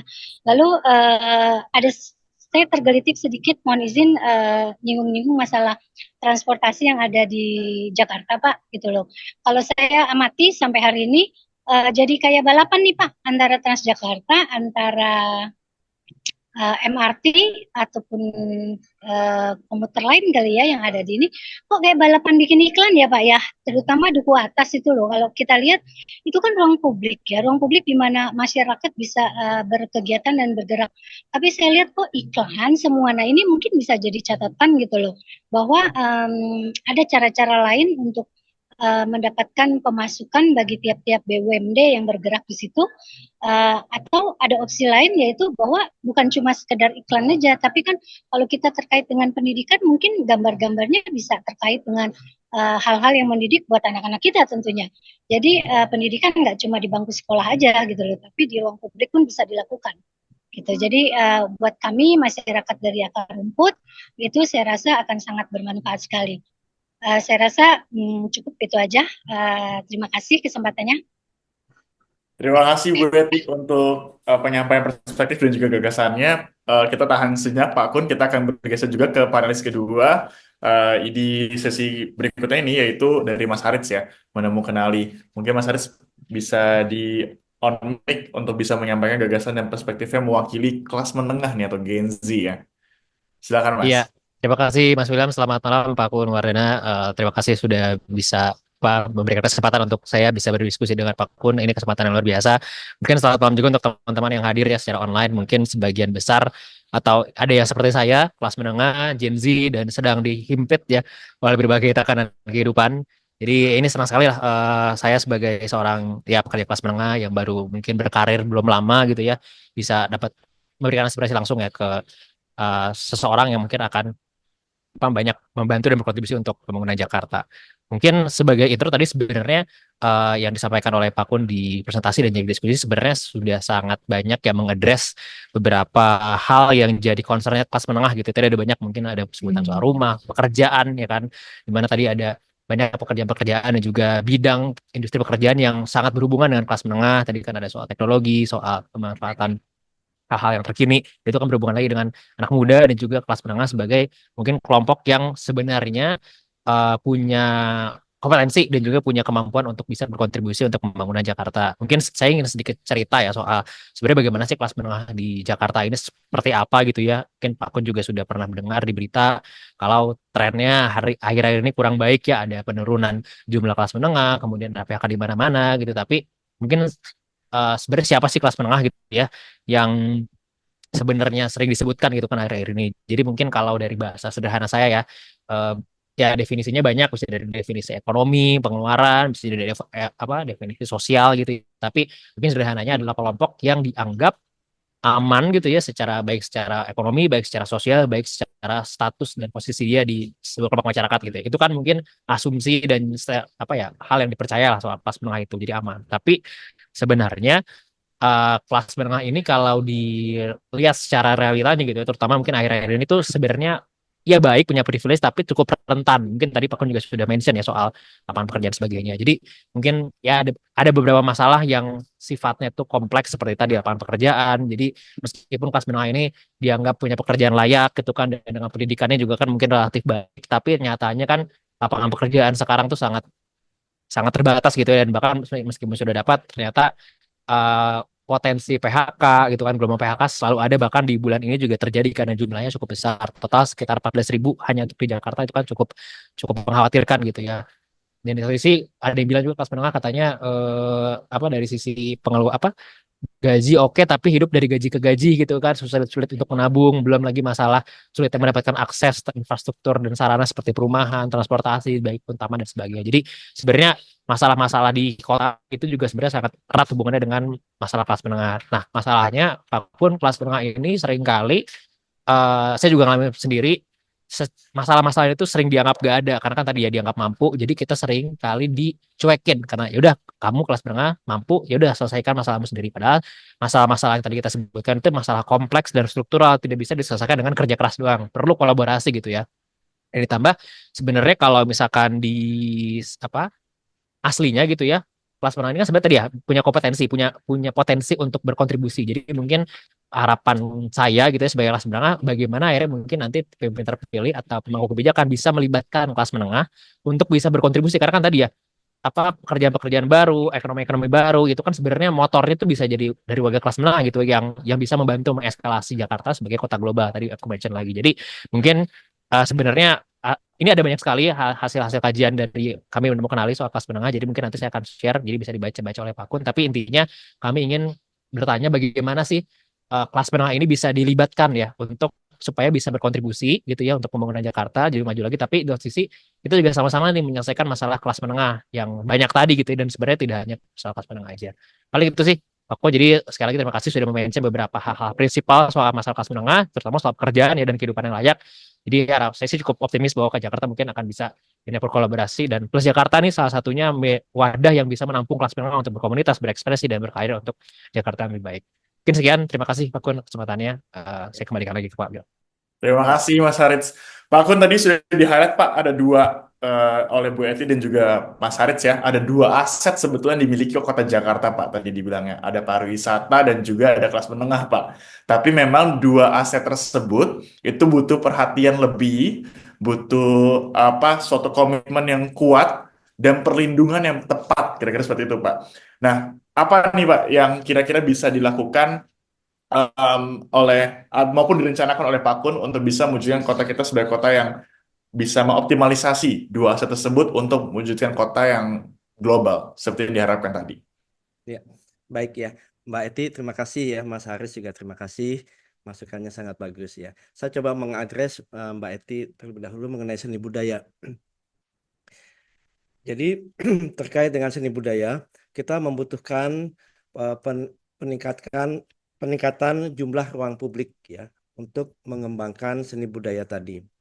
Nah, saat ini yang terjadi ya misalnya di Taman Ismail Marzuki, ini kan masih dipegang oleh Jakpro ya. Kalau Jakpro memang orientasinya kan bisnis ya, sehingga untuk bisa menggunakan itu memang perlu ada biaya untuk bisa mengembalikan modal. Nah, untuk itu kami menginginkan ini bisa dipegang oleh Dinas Kebudayaan lagi, sehingga tadi talenta-talenta orang yang menginginkan dan mengembangkan seni budaya itu bisa diekspresikan di tim ya. Kita ingin itu bisa digratiskan gitu ya untuk kalangan-kalangan seni budaya sehingga nanti kita bisa lebih maju lagi. Di setiap wilayah ada yang namanya gedung olahraga ya di Jakarta Pusat, Utara, Selatan dan seterusnya. Nah, kita ingin juga di dalam setiap gedung olahraga itu bisa juga ada gedung untuk pengembangan seni budaya. Jadi ada fasilitas-fasilitas yang bisa dimanfaatkan oleh kalangan seni dan budaya. Kemudian kita tadi juga mengembangkan warung independen di setiap RW ya, di 2.741 RW. Nah, di sini juga bagi komunitas di bawah ya, bila ingin mengembangkan seni budaya ya ataupun olahraga ya, bisa nanti berinteraksi di sana, menyampaikan berbagai pemikirannya dan lain-lain ya. Jadi utamanya kita ingin tadi penambahan ruang publik untuk pengembangan seni dan budaya tadi. Nah, kemudian begitu nanti internet ini bisa dimanfaatkan sebaik-baiknya oleh warga Jakarta, ini juga ruang digital ini bisa digunakan untuk pengembangan seni dan budaya. Bahkan kita bisa memperkenalkan seni budaya Betawi Jakarta ini ke luar negeri ya. Nanti tahun depan ya begitu 5G ada, ini kan kecepatannya akan jauh lebih besar lagi. Dimungkinkan adanya namanya virtual reality dan augmented reality. Nanti kita bisa buat konten ya Jakarta Culture 360 degree ya.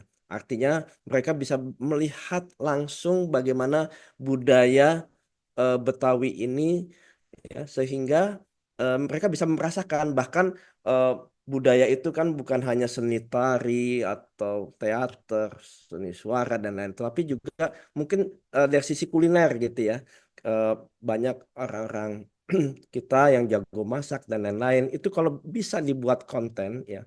Jadi kita mengharapkan nanti di dalam tim pendamping adab tadi ya, tim pendamping pendidikan kita warga, kita bisa mendampingi mereka, misalnya ada rumah, ada space kecil, ruang kecil bisa untuk podcast ya.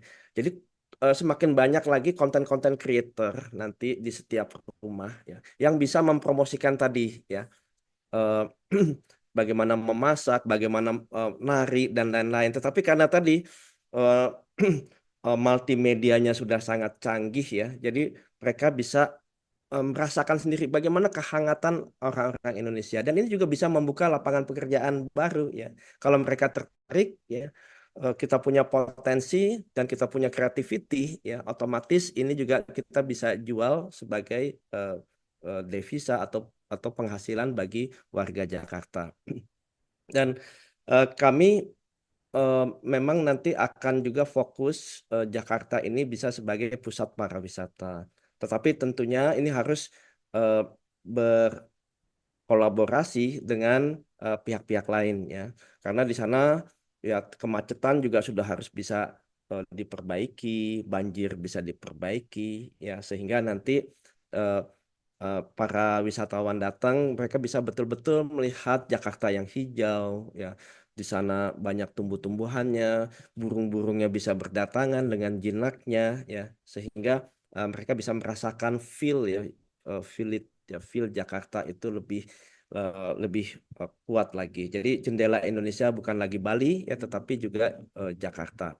Nah, eh, semuanya ini memang ya harus ada kerjasama juga dengan bandara ya, bagaimana konektivitasnya, kemudian juga dengan eh, tempat-tempat, misalnya saat ini kan ada MICE ya, meetings, exhibition, conference dan lain-lain. Ini juga nanti kita bisa gabungkan dengan pariwisata sambil dia meeting di Indonesia ya, atau di Jakarta, mereka bisa juga melihat eh, budaya-budaya eh, eh, Betawi atau Jakarta yang ada. Ya. Nah, tapi saya ingin mau meng-highlight hal yang penting dari budaya itu sendiri. Ya. Sebetulnya yang lebih penting dari semua itu adalah meaning dari budaya itu sendiri, filosofi dari budaya itu sendiri. Misalnya pencak silat, apa sih sebetulnya meaning yang utama ya? Value-nya itu apa? Misalnya kesatria ya. Eh, bahwa kita warga Jakarta perlu memiliki jiwa-jiwa satria. Nah, kayak contoh di Jepang ya. Ini Jepang luar biasa. Eh, dari kulturnya kita bisa lihat value-nya ya. Value-nya yang pertama ya. Mereka sangat disiplin ya. Eh, mereka juga eh, sangat bersih ya. Sampah misalnya kalau nggak ada tong sampah mereka kantongin ya. Itu hal yang biasa ya. Terus juga bagaimana mereka hormat kepada orang lain, orang tua dan lain-lain itu luar biasa. Ada ada meaningnya gitu dari budaya yang ada, filosofinya. Nah, yang menarik ya, kenapa Jepang itu maju? Ini ada satu hal yang menarik, yaitu mereka kalau kemana-mana dia punya teamwork yang kuat. Bahkan mereka sangat mencintai bangsanya. Saya punya teman beberapa orang Jepang. Kalau dia keluar negeri selalu memakai Japan Airlines atau ANA Airlines ya, ANA atau JAL ya. Kalau dia ke Indonesia, kalau dia mau beli tiket apa segala macam, dia selalu nanya, ada perusahaan Jepang nggak di sini ya? Apapun dia selalu punya budaya eh, ingin memperbesar ekonomi negaranya, warganya sendiri gitu ya. Eh, ya apapun yang dicari ini ada nggak ininya Jepang di sini ya dan lain-lain ya. Sehingga itu masuk ke dalam alam bawah sadarnya, mindsetnya mereka ya. Nah, ini yang saya menyebut sebagai getuk tular adab ya. Ya. Mungkin orang aneh nih kata apa getuk tular adab itu ya. Itu padahal itu sebetulnya suatu hal yang luar biasa. Jadi itu bagaimana kita bisa mencintai eh, produk-produk dalam negeri, produk-produk anak bangsa atau produk teman-teman kita, karena kalau ya kita masih selalu beli produk-produk luar ya yang untung kan mereka, tetapi kalau kita ya bisa membeli dari anak-anak bangsa ya otomatis ekonomi kita maju gitu ya. Nah, getuk tular adab ya, getuk ya sebenarnya getok ya, tapi kita tulisnya getuk ya. Tapi kalau kita lihat ada kue getuk gitu kan, ada yang nyobain, udah pernah nyobain getuk? Saya dari Magelang gitu, ada getuk trio misalnya. Ya, kalau eh, kita berikan ke teman kita rasanya enak nih getuk ya. Nah, karena dia merasa enak, dia akan tularkan gitu ya, tularkan kebaikan ini untuk ke yang lain. Ayo nih kita punya teman jualan getuk, ayo kita beli gitu. Lama-lama teman kita yang jualan getuk ini dia akan maju gitu ya. Nah, jadi konsepnya itu adalah eh, word by mouth gitu ya. Tetapi yang diberikan itu adalah kebaikan ya. Jadi kalau ada teman kita, tetangga kita punya usaha, kenapa kita nggak dulukan gitu ya? Kita dulukan, terus kita rekomendasiin yang lain ya untuk juga membeli ya. Sama nanti begitu kita ada kita juga mau punya usaha, otomatis modal sosial ini kan trust itu ya. Oke, kita sama-sama nggak punya uang gitu ya. Kita nggak punya modal finansial. Tetapi dengan tadi trust satu sama lain, sebetulnya kita udah terbentuk modal sosial. Dan modal sosial ini mahal sebetulnya. Ini aset yang berharga. Kalau tadi dia punya usaha atau saya punya usaha dibantu sama yang lain ya, otomatis semuanya menjadi maju. Nah, daripada dia jualan produk, biaya marketing misalnya 10% ya daripada 10% untuk iklan, untuk ini, lebih baik uangnya itu beberapa porsinya bisa dikasih ke orang yang merekomendasikan. Jadi semuanya win-win ya. Yang punya barang yang jual menang, yang beli juga menang gitu ya. Sehingga itu akan keluar terus Ah, ya. Nah, sama adab ya. Misalnya saya tahu ini perbuatan yang baik, baik, baik ya, moral yang baik. Kita tularkan satu buang sampah pada tempatnya gitu ya. Misalnya ke depan nih plastik berbahaya. Tolong kalau minum jangan menggunakan plastik satu kali pakai ya. Ini bagus. Kita tularkan lagi ya. Sehingga nanti semakin banyak ya, semakin orang memiliki tingkat kesadaran. Nah, orang di Jepang itu memiliki tingkat kesadaran yang tinggi. Budaya antri ya tadi budaya yang eh, kerja tim yang sangat bagus, budaya nasionalisme dan lain-lain ya. Maka dari itu sebetulnya meaning itu filosofi dari budaya itu yang diterapkan dalam kehidupan sehari-hari, yang diterapkan dalam perilaku kita ya. Jadi adab nanti kalau udah di dalam perilaku kita, jadi kita udah nggak ngomong adab lagi, kan sudah embedded di dalam tubuh kita. Jadi apapun secara otomatis kita akan menjalankan adab itu. Bisa bayangkan gitu, kalau di Indonesia semua kompak, semua memiliki jiwa gotong royong, semua mempunyai sifat melayani satu sama lain. Mereka ingin bisa yang lain sejahtera ya. Ini luar biasa ya. Kalau itu bisa terjadi, Jakarta akan menjadi kota peradaban dan kita bisa menjadi platform ya, Pak, khususnya Pancasila bisa bukan hanya platform di Indonesia tetapi platform di level global. Karena semua ini itu sebenarnya bagian dari isi Pancasila. Pancasila luar biasa, bahkan ya, peperangan dan lain-lain ya ini eh, bisa dihentikan ya kalau masyarakat di sana sudah mulai sadar. Nah, ini sebetulnya kesempatan bagi kita untuk mempromosikan Pancasila ini karena di dalam Undang-Undang Dasar juga dijelaskan perdamaian dunia. Makanya kalau dunia menggunakan Pancasila nggak ada lagi penjajahan ya. Kita nggak punya undang-undang anti perang sampai saat ini ya. Makanya cukup dengan Pancasila dunia punya peradaban yang luar biasa, saling harmoni, saling mendukung satu sama lain, sehingga manusia itu akan menjadi kekuatan dibingkaikan dengan peri kemanusiaan. Mungkin seperti itu ya, Mbak Eti. Ya. Nah, mungkin saya mudah-mudahan bisa menjawab. Mungkin saya masuk ke Mas Haris ya mengenai kalangan menengah ini. Jadi kita dengan bonus demografi yang ada ya, eh, kita melihat ya jumlah kalangan menengah yang ada. Udah dicoba untuk kita bisa naikkan ya yang menengah ini bisa dinaikkan ke atas, tapi nggak bisa-bisa. Bahkan sekarang tadi Mas Haris sampaikan ya malah jadi turun. Kenapa? Tadi PHK ya. PHK itu naik 1000%, bayangkan. Di Jakarta sendiri 7.900 karyawan itu ter-PHK setiap bulannya. Ya. Jadi artinya ini suatu masalah ya, karena tadi kecepatan teknologi yang ada menyebabkan disruption, tetapi pengembangan SDM-nya nggak siap ya. Saya karena saya aktivis buruh ya, jadi saya melihat langsung di lapangan ya. Banyak perusahaan itu eh, kurang komunikasi dengan karyawan ya. Padahal sebetulnya itu bisa dihindari PHK itu. Ya, sebenarnya jauh-jauh hari ya. Kalau dia ada semacam komite ya, kalau di Singapura ada corporate training committee gitu ya. Jadi karena ada masalah disruption tadi, dia sudah nyiapkan nih, dia komunikasi serikat pekerja dan pengusaha untuk menyiapkan mana orang-orang yang harus di training. Jadi kalau tiba-tiba satu departemen hilang ya, maka dia masih bisa reskilling atau side skilling ya, skilling yang berbeda untuk dia bisa dimasukkan ke departemen yang baru misalnya. Nah, ini karena komunikasinya nggak ada dan eh, begitu era disruption terjadi, nah ini menyebabkan transisinya nggak mulus gitu ya. Kadang-kadang ya mereka di PHK, kadang-kadang eh, eh, kita sebut forced dismissal gitu. Jadi dismissal atau PHK secara paksa gitu. Misalnya besoknya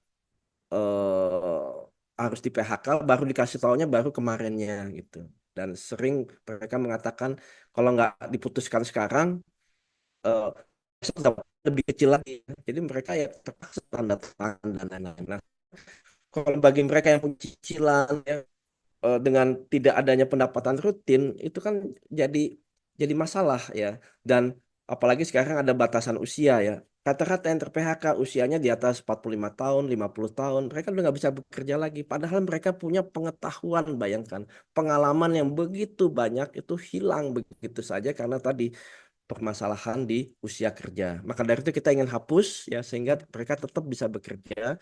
Karena tadi sebetulnya perusahaan ya entah perusahaan itu atau perusahaan yang lain itu bisa memanfaatkan kelebihan-kelebihan tadi tanpa memerlukan fisik yang yang dipakai ya.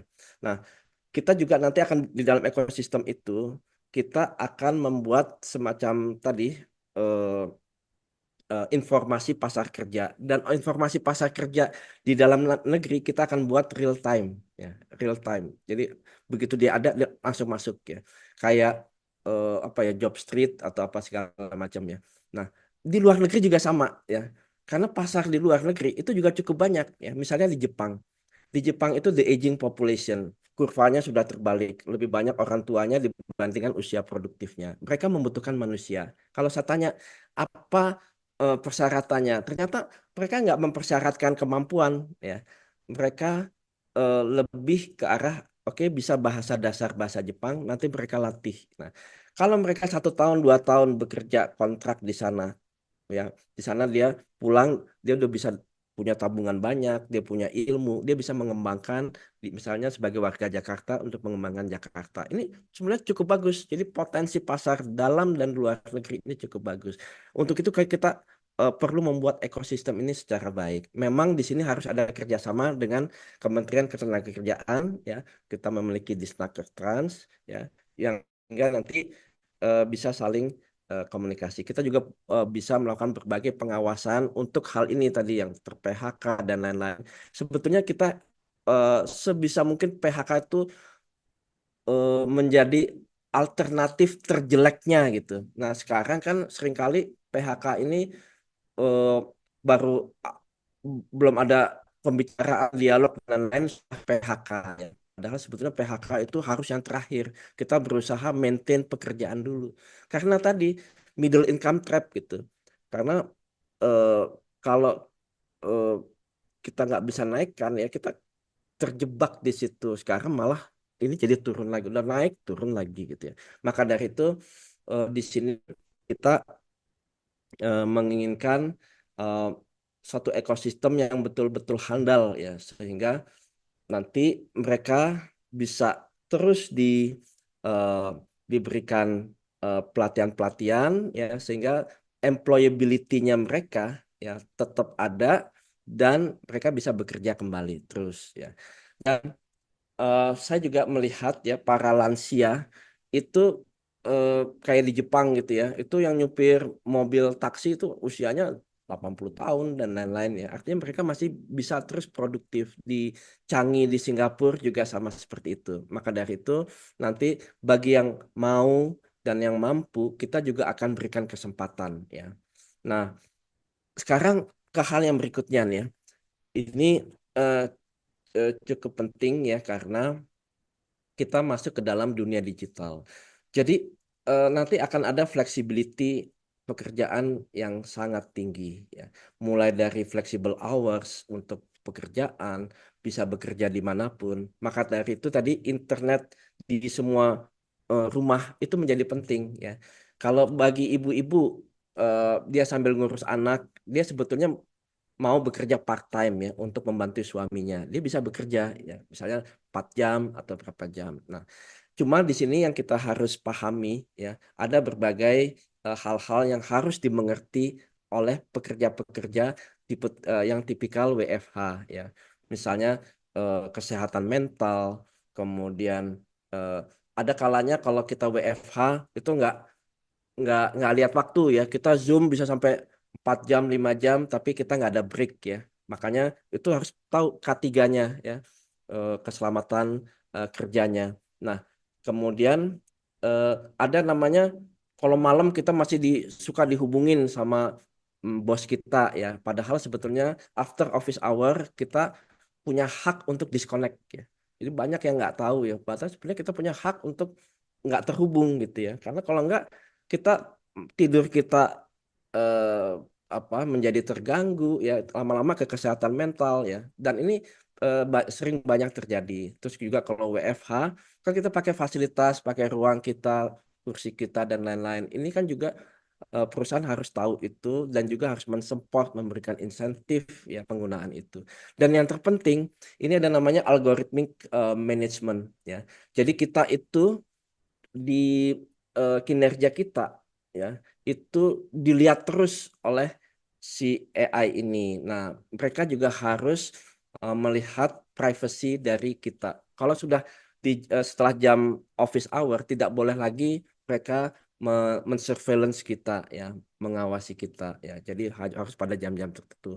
Algoritmiknya itu juga harus open kepada kita karena kinerja itu bisa jadi tidak adil ya. Seringkali algoritma dibuat tetapi tidak memenuhi keadilan bagi si pekerjanya. Makanya hal-hal seperti ini penting banget diketahui bagi para pekerja yang work from anywhere ya. Tapi memang itu nanti ke depan akan seperti itu, akan banyak freelancers ya, khususnya yang yang Gen Z millennials. Jadi para pekerja tetap yang punya jaminan pekerjaan, punya pensiun dan lain-lain ini makin lama makin turun ya. Nah, pekerjaan-pekerjaan baru ya kayak outsourcing ya, sekarang pekerjaan kemitraan, freelancer, dalam gigs ekonomi ini eh, model sudah berubah ya. Teknologinya berubah, bisnis modelnya berubah, cara kita bekerja juga berubah ya. Dan ini para Gen Z ini harus mengerti, paham mengenai ini. Makanya eh, internet gratis untuk para warga itu krusial banget itu. Krusial banget ya. Karena nanti pada saatnya kita membutuhkan internet yang stabil, fiber 100 mega ya untuk kawan-kawan bisa bekerja dan lain-lain. Apalagi andaikan terjadi pandemi berikutnya kita udah siap. UMKM nggak akan jatuh ya. Karena nanti ibu-ibu bisa berusaha di rumah ya. Kalau misalnya ada PSBB ya, kan kalau kemarin kita bingung dirumahkan, kita diem aja nggak produktif. Tapi dengan adanya internet gratis nanti tetap mau apapun ekonomi UMKM tetap jalan ya. Jadi itu ya. Mohon maaf nih kelamaan. Kasih ya. Mudah-mudahan tadi Terima Bundel kasih. ya Terima kasih Pak Kun. kelasnya bisa. Tenang Pak Kun, gak apa-apa. Ya. Ini tidak lama kok Pak. Bagi kami ini terhitung seperti 3 SKS lah Pak Oh perkuliahan. gitu ya. Kita sudah mendapatkan penggambaran program sekaligus juga dengan makna yang lebih daripada itu.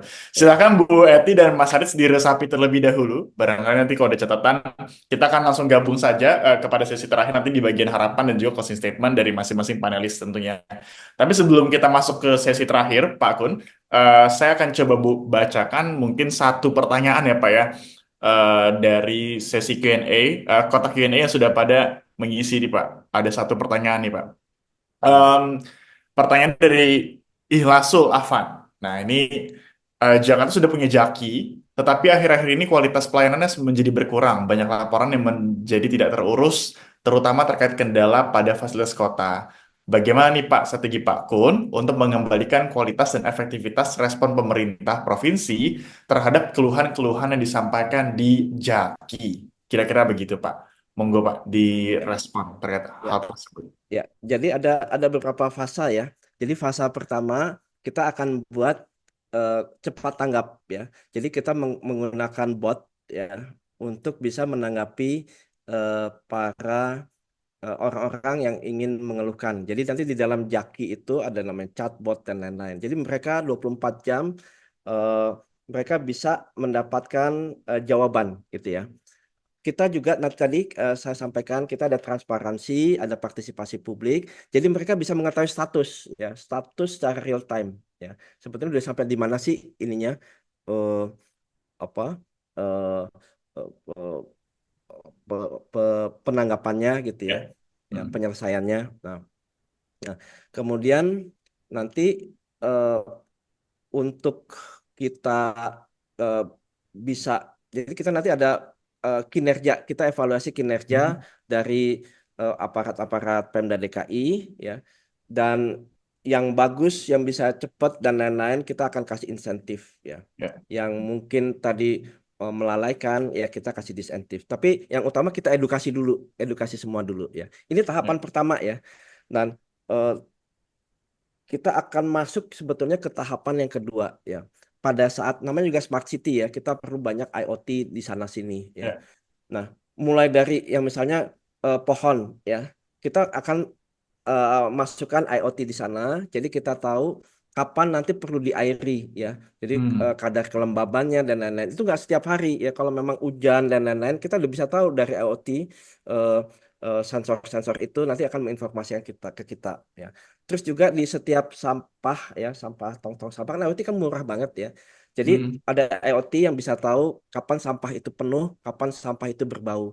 Jadi petugas-petugas kita nggak perlu setiap saat gitu ya rutin untuk mengambil sampah karena kita sudah tahu dulu oh ini sampah sudah Oke. penuh sudah berbau termasuk di jalan-jalan ya kalau di Jepang itu IoT dipasang di jalan itu dari tahun 98 ya kebetulan saya pernah riset ke sana studi di sana penelitian Ya. ya. Jadi mereka sudah berbasis AI terus kemudian IoT-nya ditaruh di jalan-jalan yang ada. Jadi Hmm. konsep kayak Google Maps ya itu jauh lebih akurat lagi ya. Bahkan ya eh, misalnya ada pengemudi mabuk gitu ya, dia ke arah ya. Dengan IoT yang ada di jalan itu dia bisa mengetahui men-track sehingga bisa menotifikasi ya orang-orang yang ada di jalan sekitar situ. Ya. Jadi sampai sejauh itu. Makanya nanti untuk bisa mengetahui rute yang terbaik pada saat macet dan lain-lain, ya kita akan menggunakan IoT. Nanti kita masukkan juga di transportasi itu, masukkan juga Hmm. untuk melengkapi. Jadi kan ada sekarang misalnya jalan kita masuk ternyata buntu ya, bukannya Ya. tambah cepat malah tambah lama. Tetapi dengan konsep ini ya smart city ini yang kita bangun tadi itu eh, jauh lebih akurat dari yang ada. Siap. Berarti udah pasti pasti lah Pak ya, pasti udah pasti karena kita mau smart city akan ditingkatkan dan bahkan dipastikan efektivitasnya Pak ya untuk Ya, aplikasi Jaki begitu Pak ya. ya. Jadi nanti Oke. hubungannya ke berapa sih sebetulnya personil yang dibutuhkan yang terbaik gitu ya. Kita Hmm. menginput dari hasil-hasil data analitik yang dikeluarkan oleh si IoT tadi ya. Siap. Oke. Terima kasih Pak untuk jawaban dan responnya. Mungkin sebagai penutup begitu Pak ya untuk sesi kita, karena saya rasa kalau kita bahas satu code, memang kita tidak bisa membahas keseluruhan, seluruh isu, seluruh perspektif dari kota Jakarta dalam satu sesi saja. Tapi kita setidak-tidaknya semoga dengan perwakilan dari masing-masing panelis bisa menggambarkan sebagian gitu ya, atau mungkin secara umum hal-hal dasar yang perlu diperhatikan di kota Jakarta. Dan sebelum itu, kita akan masuk dalam sesi terakhir di mana masing-masing panelis mungkin bisa singkat saja, karena durasi kita sudah semakin menipis. Mungkin saya harap dalam waktu 1 menit, kurang lebih begitu ya, masing-masing panelis bisa menyampaikan tanggapan atau mungkin catatan. Catatan apa yang perlu diperhatikan oleh Pak Kun sebagai satu dari 3 calon gubernur, wakil gubernur ke depannya untuk bisa mengembangkan kota kita atau memimpin kota kita. Silakan mungkin kita mulai dari Mas Aksan ya. Saya itu dilanjutkan oleh Mas Haikal, Mas Haris, dan juga Bu Eti. Silakan Mas Aksan. Oke, 1 menit Mas Aksan, supaya durasi kita tidak ya, terlalu panjang. Baik. baik. Ya, mungkin mau ngasih harapan dari perspektif dari Ayo ke Taman itu yang pastinya semakin banyak RTH yang merata dan aksesibel, juga inklusif, aman, dan nyaman bagi semua warga. Biar warganya itu makin bisa berjalan kaki ke taman, sehingga warga dapat lebih dekat dengan alam, yang mana anak-anaknya juga bermain di ruang, dalam tanda kutip, ruang terbuka yang nggak cuma berupa aspal ataupun beton, yang juga biar nggak seimbang cuma main HP, manfaatkan wifi gratis saja, tapi dan juga lansia, perempuan yang merupakan kelompok yang rutin ke taman itu juga merasa aman dan nyaman ketika mengakses taman. Terakhir, mungkin bagi kelas menengah sebenarnya dapat mengakses alam itu sebuah privilege ya, karena kan rumah kami juga sempit dan nggak punya taman, juga nggak ada waktu buat liburan refreshing ke Bali ataupun, tapi refreshing ke taman juga kesulitan karena kita uh, taman itu tutup jam 6 dan pagi kita sampai sore nggak punya waktu untuk, dan punya waktunya itu setelah pulang kerja, tapi taman itu tutup jam 6 uh, dan jadi kita mau ke tamannya kapan. Dan kadang juga saya iri juga kan kalau misalkan dari jam 9 sampai pagi semua orang yang udah jam 9 itu masih lari di taman, dan kayak mereka itu kerjanya apa jam segini belum di kantor, kayak gitu sih curhatannya. Siap, terima kasih Mas Aksan untuk tanggapan dan juga harapannya ya. Kita lanjut dulu ke Mas Haikal. Silakan Mas Haikal. Baik, untuk harapan dari saya terkait transportasi untuk menuju Jakarta Kota Global, yang pastinya pertama adalah bagaimana kebijakan strategi push and pull ini bisa diterapkan dengan baik, mulai dari extension dari jaringan transportasi, serta juga keterangkutan, kapasitas angkut transportasi umum ini juga lebih banyak dan memadai. Lalu juga pastinya eh, penggunaan transportasi publik pun juga bisa meningkat. Jadi dalam pembangunan jaringan transportasi publik ini yang pastinya untuk mengatasi kemacetan. Jadi bukan hanya untuk kita itu menghapus penghapus lampu merah ataupun membangun flyover, tapi membangun transportasi publik yang memadai dan jaringannya sangat ekstensif. Dan pastinya untuk mencapai push and pull policy itu juga butuh kolaborasi antar pemerintah daerah sesuai dengan amanat UU DKJ, dan juga harapannya adalah konektivitas antara Jakarta Daratan dan juga Jakarta Kepulauan. Itu saja sih dari saya. Terima kasih. Oke, terima kasih Mas Haikal. Dilanjut oleh Mas Harit. Silakan Mas Harit. Apa yang jadi harapan dan catatan Anda dalam 1 menit? Silakan. Ya, harapan mungkin saya dan benar-benar mewakili harapan teman-teman kelas menengah adalah kami kelas menengah dengan segala kapasitas, kemampuan, permasalahan, potensi, dan juga aspirasi sebenarnya ingin sekali ya bisa berkontribusi untuk Jakarta menjadi kota global dan membantu lah berkontribusi gitu kan. Makanya kami titip sih mungkin untuk permasalahan-permasalahan kelas menengah yang kelas menengah alami gitu ya secara struktural ini, kalau bisa kita selesaikan bersama, jangan disuruh untuk selesaikan sendiri gitu ya, karena kan tadi masalahnya cukup kompleks tadi Pak Kun sudah sampaikan. Jadi kami siap berkolaborasi, kami siap berkarya, dan titipannya mungkin Plus Jakarta juga ya sebagai entitas yang bisa menghubungkan banyak inisiatif kelas menengah yang baik dipertahankan gitu ya, karena ya itu kami percaya kalau misalkan kota yang maju itu bukan hanya fisiknya yang bagus, bukan hanya modern, bukan hanya ekonomi yang jalan, tapi warganya yang justru bahagia, sejahtera, dan produktif untuk membangun Jakarta yang lebih maju lagi. Terima kasih. Terima kasih Mas Harit. Dan selanjutnya oleh Bu Eti. Silakan Bu Eti. Masih di mute Ibu. Oke, terima kasih. Kayaknya intinya kata kuncinya kolaborasi ya, gitu loh. Jadi gimana semua aspek yang akan kita lakukan, baik di transportasi ya, di taman ataupun hal lain seperti kami juga di titik-titik yang bisa dimanfaatkan sebagai sebuah tempat pariwisata, itu rasanya kolaborasi sudah wajib dilakukan gitu loh. Jadi apa yang dilakukan sama tadi seperti Mas Arif adalah dilakukan oleh Plus Jakarta ini udah sangat baik, berharap akan dapat diteruskan. Dan satu hal lagi, apapun saya titip Kota Tua. Kota Tua permasalahannya sangat banyak, baik itu komunikasi antar stakeholder ataupun pembinaan naik kelas dari warga yang ada di dalamnya, dan juga kaki limanya. Saya kepingin deh alat yang Pak Kun bilang itu tadi ada di kaki lima. Jadi ketahuan tuh kalau dia pindah-pindah atau lari-lari, sehingga penempatannya dia udah beres gitu loh. Karena kota tua permasalahan yang paling utama adalah terkait dengan kaki lima. Saya rasa sih itu aja. Sukses buat Pak Kun. Kita akan tunggu tanggal 27 tentunya. Kasih Kak Will. Terima kasih Bu Eti untuk closing statement-nya dan juga catatan berupa catatan dan harapannya. Pak Kun, ini catatan dari para panelis. Kami juga ingin mendengar closing statement dari Pak Kun dalam waktu mungkin karena terbatas Pak, mohon maaf. Tapi mungkin dalam waktu 1 sampai 2 menit deh Pak, karena Bapak calon wakil gubernur kami berikan waktu lebih Pak. Jadi 2 kali lipat, jadi 2 menit Pak. Silakan Pak Kun.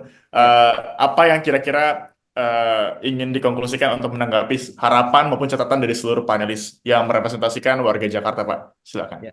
Jadi saya terima kasih sekali, ini masukan yang luar biasa bagi saya semuanya para panelis. Ya, ini akan kita jadikan masukan. Dan tadi juga khususnya yang RTH, karena ini ada tadi saya mendengar untuk olahraga dan lain-lain ya. Ini kan kaitannya juga kalau olahraga perlu udara yang bersih gitu ya. Jadi nanti ada stasiun pantauan kualitas udara beserta sensornya. Nanti sensornya itu sampai ke kelurahan ya. Jadi nanti akan ternotifikasi bagi orang yang mau suka olahraga, dia mau kemanapun, dia nanti akan bisa ngecek secara langsung. Kita akan integrasikan 3 aplikasi yang ada saat ini di aplikasi Nafas, Jaki, dan yang satu lagi di Satu Sehat ya. Kemudian teman-teman dengan GPS tertentu ya, jadi dia bisa tahu kualitasnya bagus atau tidak. Dan kita juga akan memantau tempat-tempat yang memiliki polusi yang tinggi ya, misalnya apakah itu industri ya. Kalau industri tentunya dengan aglomerasi kita akan koordinasi dengan Pemda tetangga. Kemudian untuk yang tadi kita perlu penegak hukum ya. Jadi kalau ada orang yang bakar sampah ternyata mengganggu yang lain, kita akan lakukan penegakan hukum. Tapi tentunya sebelumnya kita akan edukasi dulu. Intinya semua dari sini kami sangat terima kasih. Kami juga mengetahui mengenai branding plus Jakarta ini luar biasa, dan saya mendengar kan memang ada stagnasi. Tetapi nanti kalau kami terpilih, kami akan mendukung plus Jakarta ini menjadi branding dari Jakarta itu sendiri. Karena kita perlu city branding yang kita harus sampaikan ke masyarakat, termasuk juga di luar negeri. Ya, mudah-mudahan teman-teman plus Jakarta ini bisa selalu semangat ya. Dan nanti ya kita harapkan kolaborasi, dari Mbak Eti menyampaikan kolaborasi. Kita nanti ingin kolaborasi dengan semua pihak ya, dengan plus Jakarta, dengan kalangan masyarakat sipil, pengusaha, serikat pekerja, akademisi, dan semua yang ahli-ahli. Karena kelebihan dari independen tadi, kita nggak punya utang budi apapun gitu. Kita nggak dikendalikan oleh siapapun, kepentingan siapapun, dan kita nggak ada titipan. Jadi artinya, ayo kalau ingin maju, partisipasi kita terima. Dan bahkan masyarakat bisa mengkritisi kami, bisa mengevaluasi kami. Kami siap salah, kalau misalnya memang salah, kita akan perbaiki ya. Masyarakat itu adalah bos kami, pimpinan kami. Kami hanya petugas yang hanya bisa melayani warga Jakarta. Untuk itu, itulah komitmen kami, transparansi dan partisipasi publik. Mudah-mudahan ya, mari kita bersama menangkan Jakarta sesuai impian kita. Ya. Impian kita yang tadinya Smart City, kita ingin jadikan Safe City, Jakartaku aman karena indah adabnya. Seperti itu. Makasih. Terima kasih Pak Kun, luar biasa. Saya kira Bapak lagi baca skrip, ternyata Bapak sangat-sangat ini ya, langsung spontan memberikan tanggapan. Terima kasih sekali untuk tanggapan yang begitu baik. Dan terima kasih juga sudah mau menyediakan ruang untuk diskusi bersama dengan kami dan bahkan mendukung Plus Jakarta, Pak. Saya tadi mau singgung, Pak. Bapak sempat nge-tweet 2024 sampai 2039 bersama dengan Plus Jakarta. Saya ingin coba tekankan itu. Tapi ternyata Bapak sudah sebut ya. Berarti Bapak akan lanjutkan Plus Jakarta, Pak ya. Iya, oke. Terima kasih. Dan tentunya Pak, kita sampai 2039 kita jalankan kalau perlu seterusnya Pak. Karena city branding lain juga bisa puluhan tahun begitu ya. Tapi diharapkan bukan hanya soal logo, bukan hanya soal visualnya, tapi Ya, tadi lebih dasarnya adalah semangat kolaborasinya, Pak. kolaborasi. Ini tadi disampaikan oleh Mas Harit dan juga Mas Aksan, Mas Haikal, dan juga Bu Eti, bahwa mereka semua siap, Pak. Mereka semua siap untuk berkolaborasi, mereka semua punya gagasan, dan ini baru 4. Bagaimana dengan seluruh yang lain, Pak ya? Pasti punya gagasan juga, punya Ya, impian dan harapan, ya. dan karena itu terima kasih sudah mau berkomitmen untuk menyediakan ruang, dan bahkan ingin bekerja bersama, berkolaborasi bersama, untuk Jakarta yang lebih baik lagi. Ya, tentu kita mendoakan terbaik untuk Pak Kun. Time will tell ya, Pak ya. Ya, Time will prinsipnya tell. seperti itu ya, Ya, Pak ya. time will tell. Oke, kita lihat bagaimana keadaan ke depan. Tapi semoga Pak, apapun yang terjadi, apapun yang dihasilkan, kami tentu menunggu dan kami berharap agar Pak Kun tetap menjadi Pak Kun yang terus berkontribusi bagi Kota Jakarta dalam segala halnya, dimanapun itu berada dengan status apapun itu. Terima kasih Pak Kun untuk kebersamaan kita. Kita kembalikan kepada MC Non Kansa ya, yang sudah siap untuk memberikan acara selanjutnya. Silakan Non Kansa. Terima kasih Kak William. Baik, sekali lagi terima kasih banyak kepada Pak Kunwardana, kepada para panelis, Mas Aksan, Mas Haikal, Bu Eti, dan juga Mas Harits. Eh, Selanjutnya kita akan langsung saja mengabadikan momen malam ini ya, karena kurang afdol kalau belum foto bersama, jadi boleh mengarahkan pandangannya ke kamera. Tim dokumentasi boleh dibantu, saya akan pandu untuk hitung mundur ya. Oke, sudah siap ya para pedes. Baik, 3, 2, 1. Sekali lagi, 3, 2, 1. Baik, sekali lagi terima kasih banyak kepada Pak Kunwardana selaku calon wakil gubernur Jakarta, kepada Ibu Eti dari Mulai Indonesia, kepada Kak Haikal dari FDTJ, Kak Ahsan dari Ayo ke Taman, dan juga Kak Harits dari Menemu Kenali. Saya izin untuk menutup acara pada malam hari ini. Terima kasih banyak teman kolaborasi atas kehadirannya dalam Temu Plus Jakarta, catatan kita untuk masa depan Jakarta bersama Kunwardana. Semoga acara ini dapat menjadi titik awal bagi perkembangan kota kita, sekaligus kehadiran city branding yang jauh lebih baik lagi. Akhir kata, aku Kansa Indonesia, pamit undur diri dan salam kolaborasi. Terima kasih semuanya. Ya.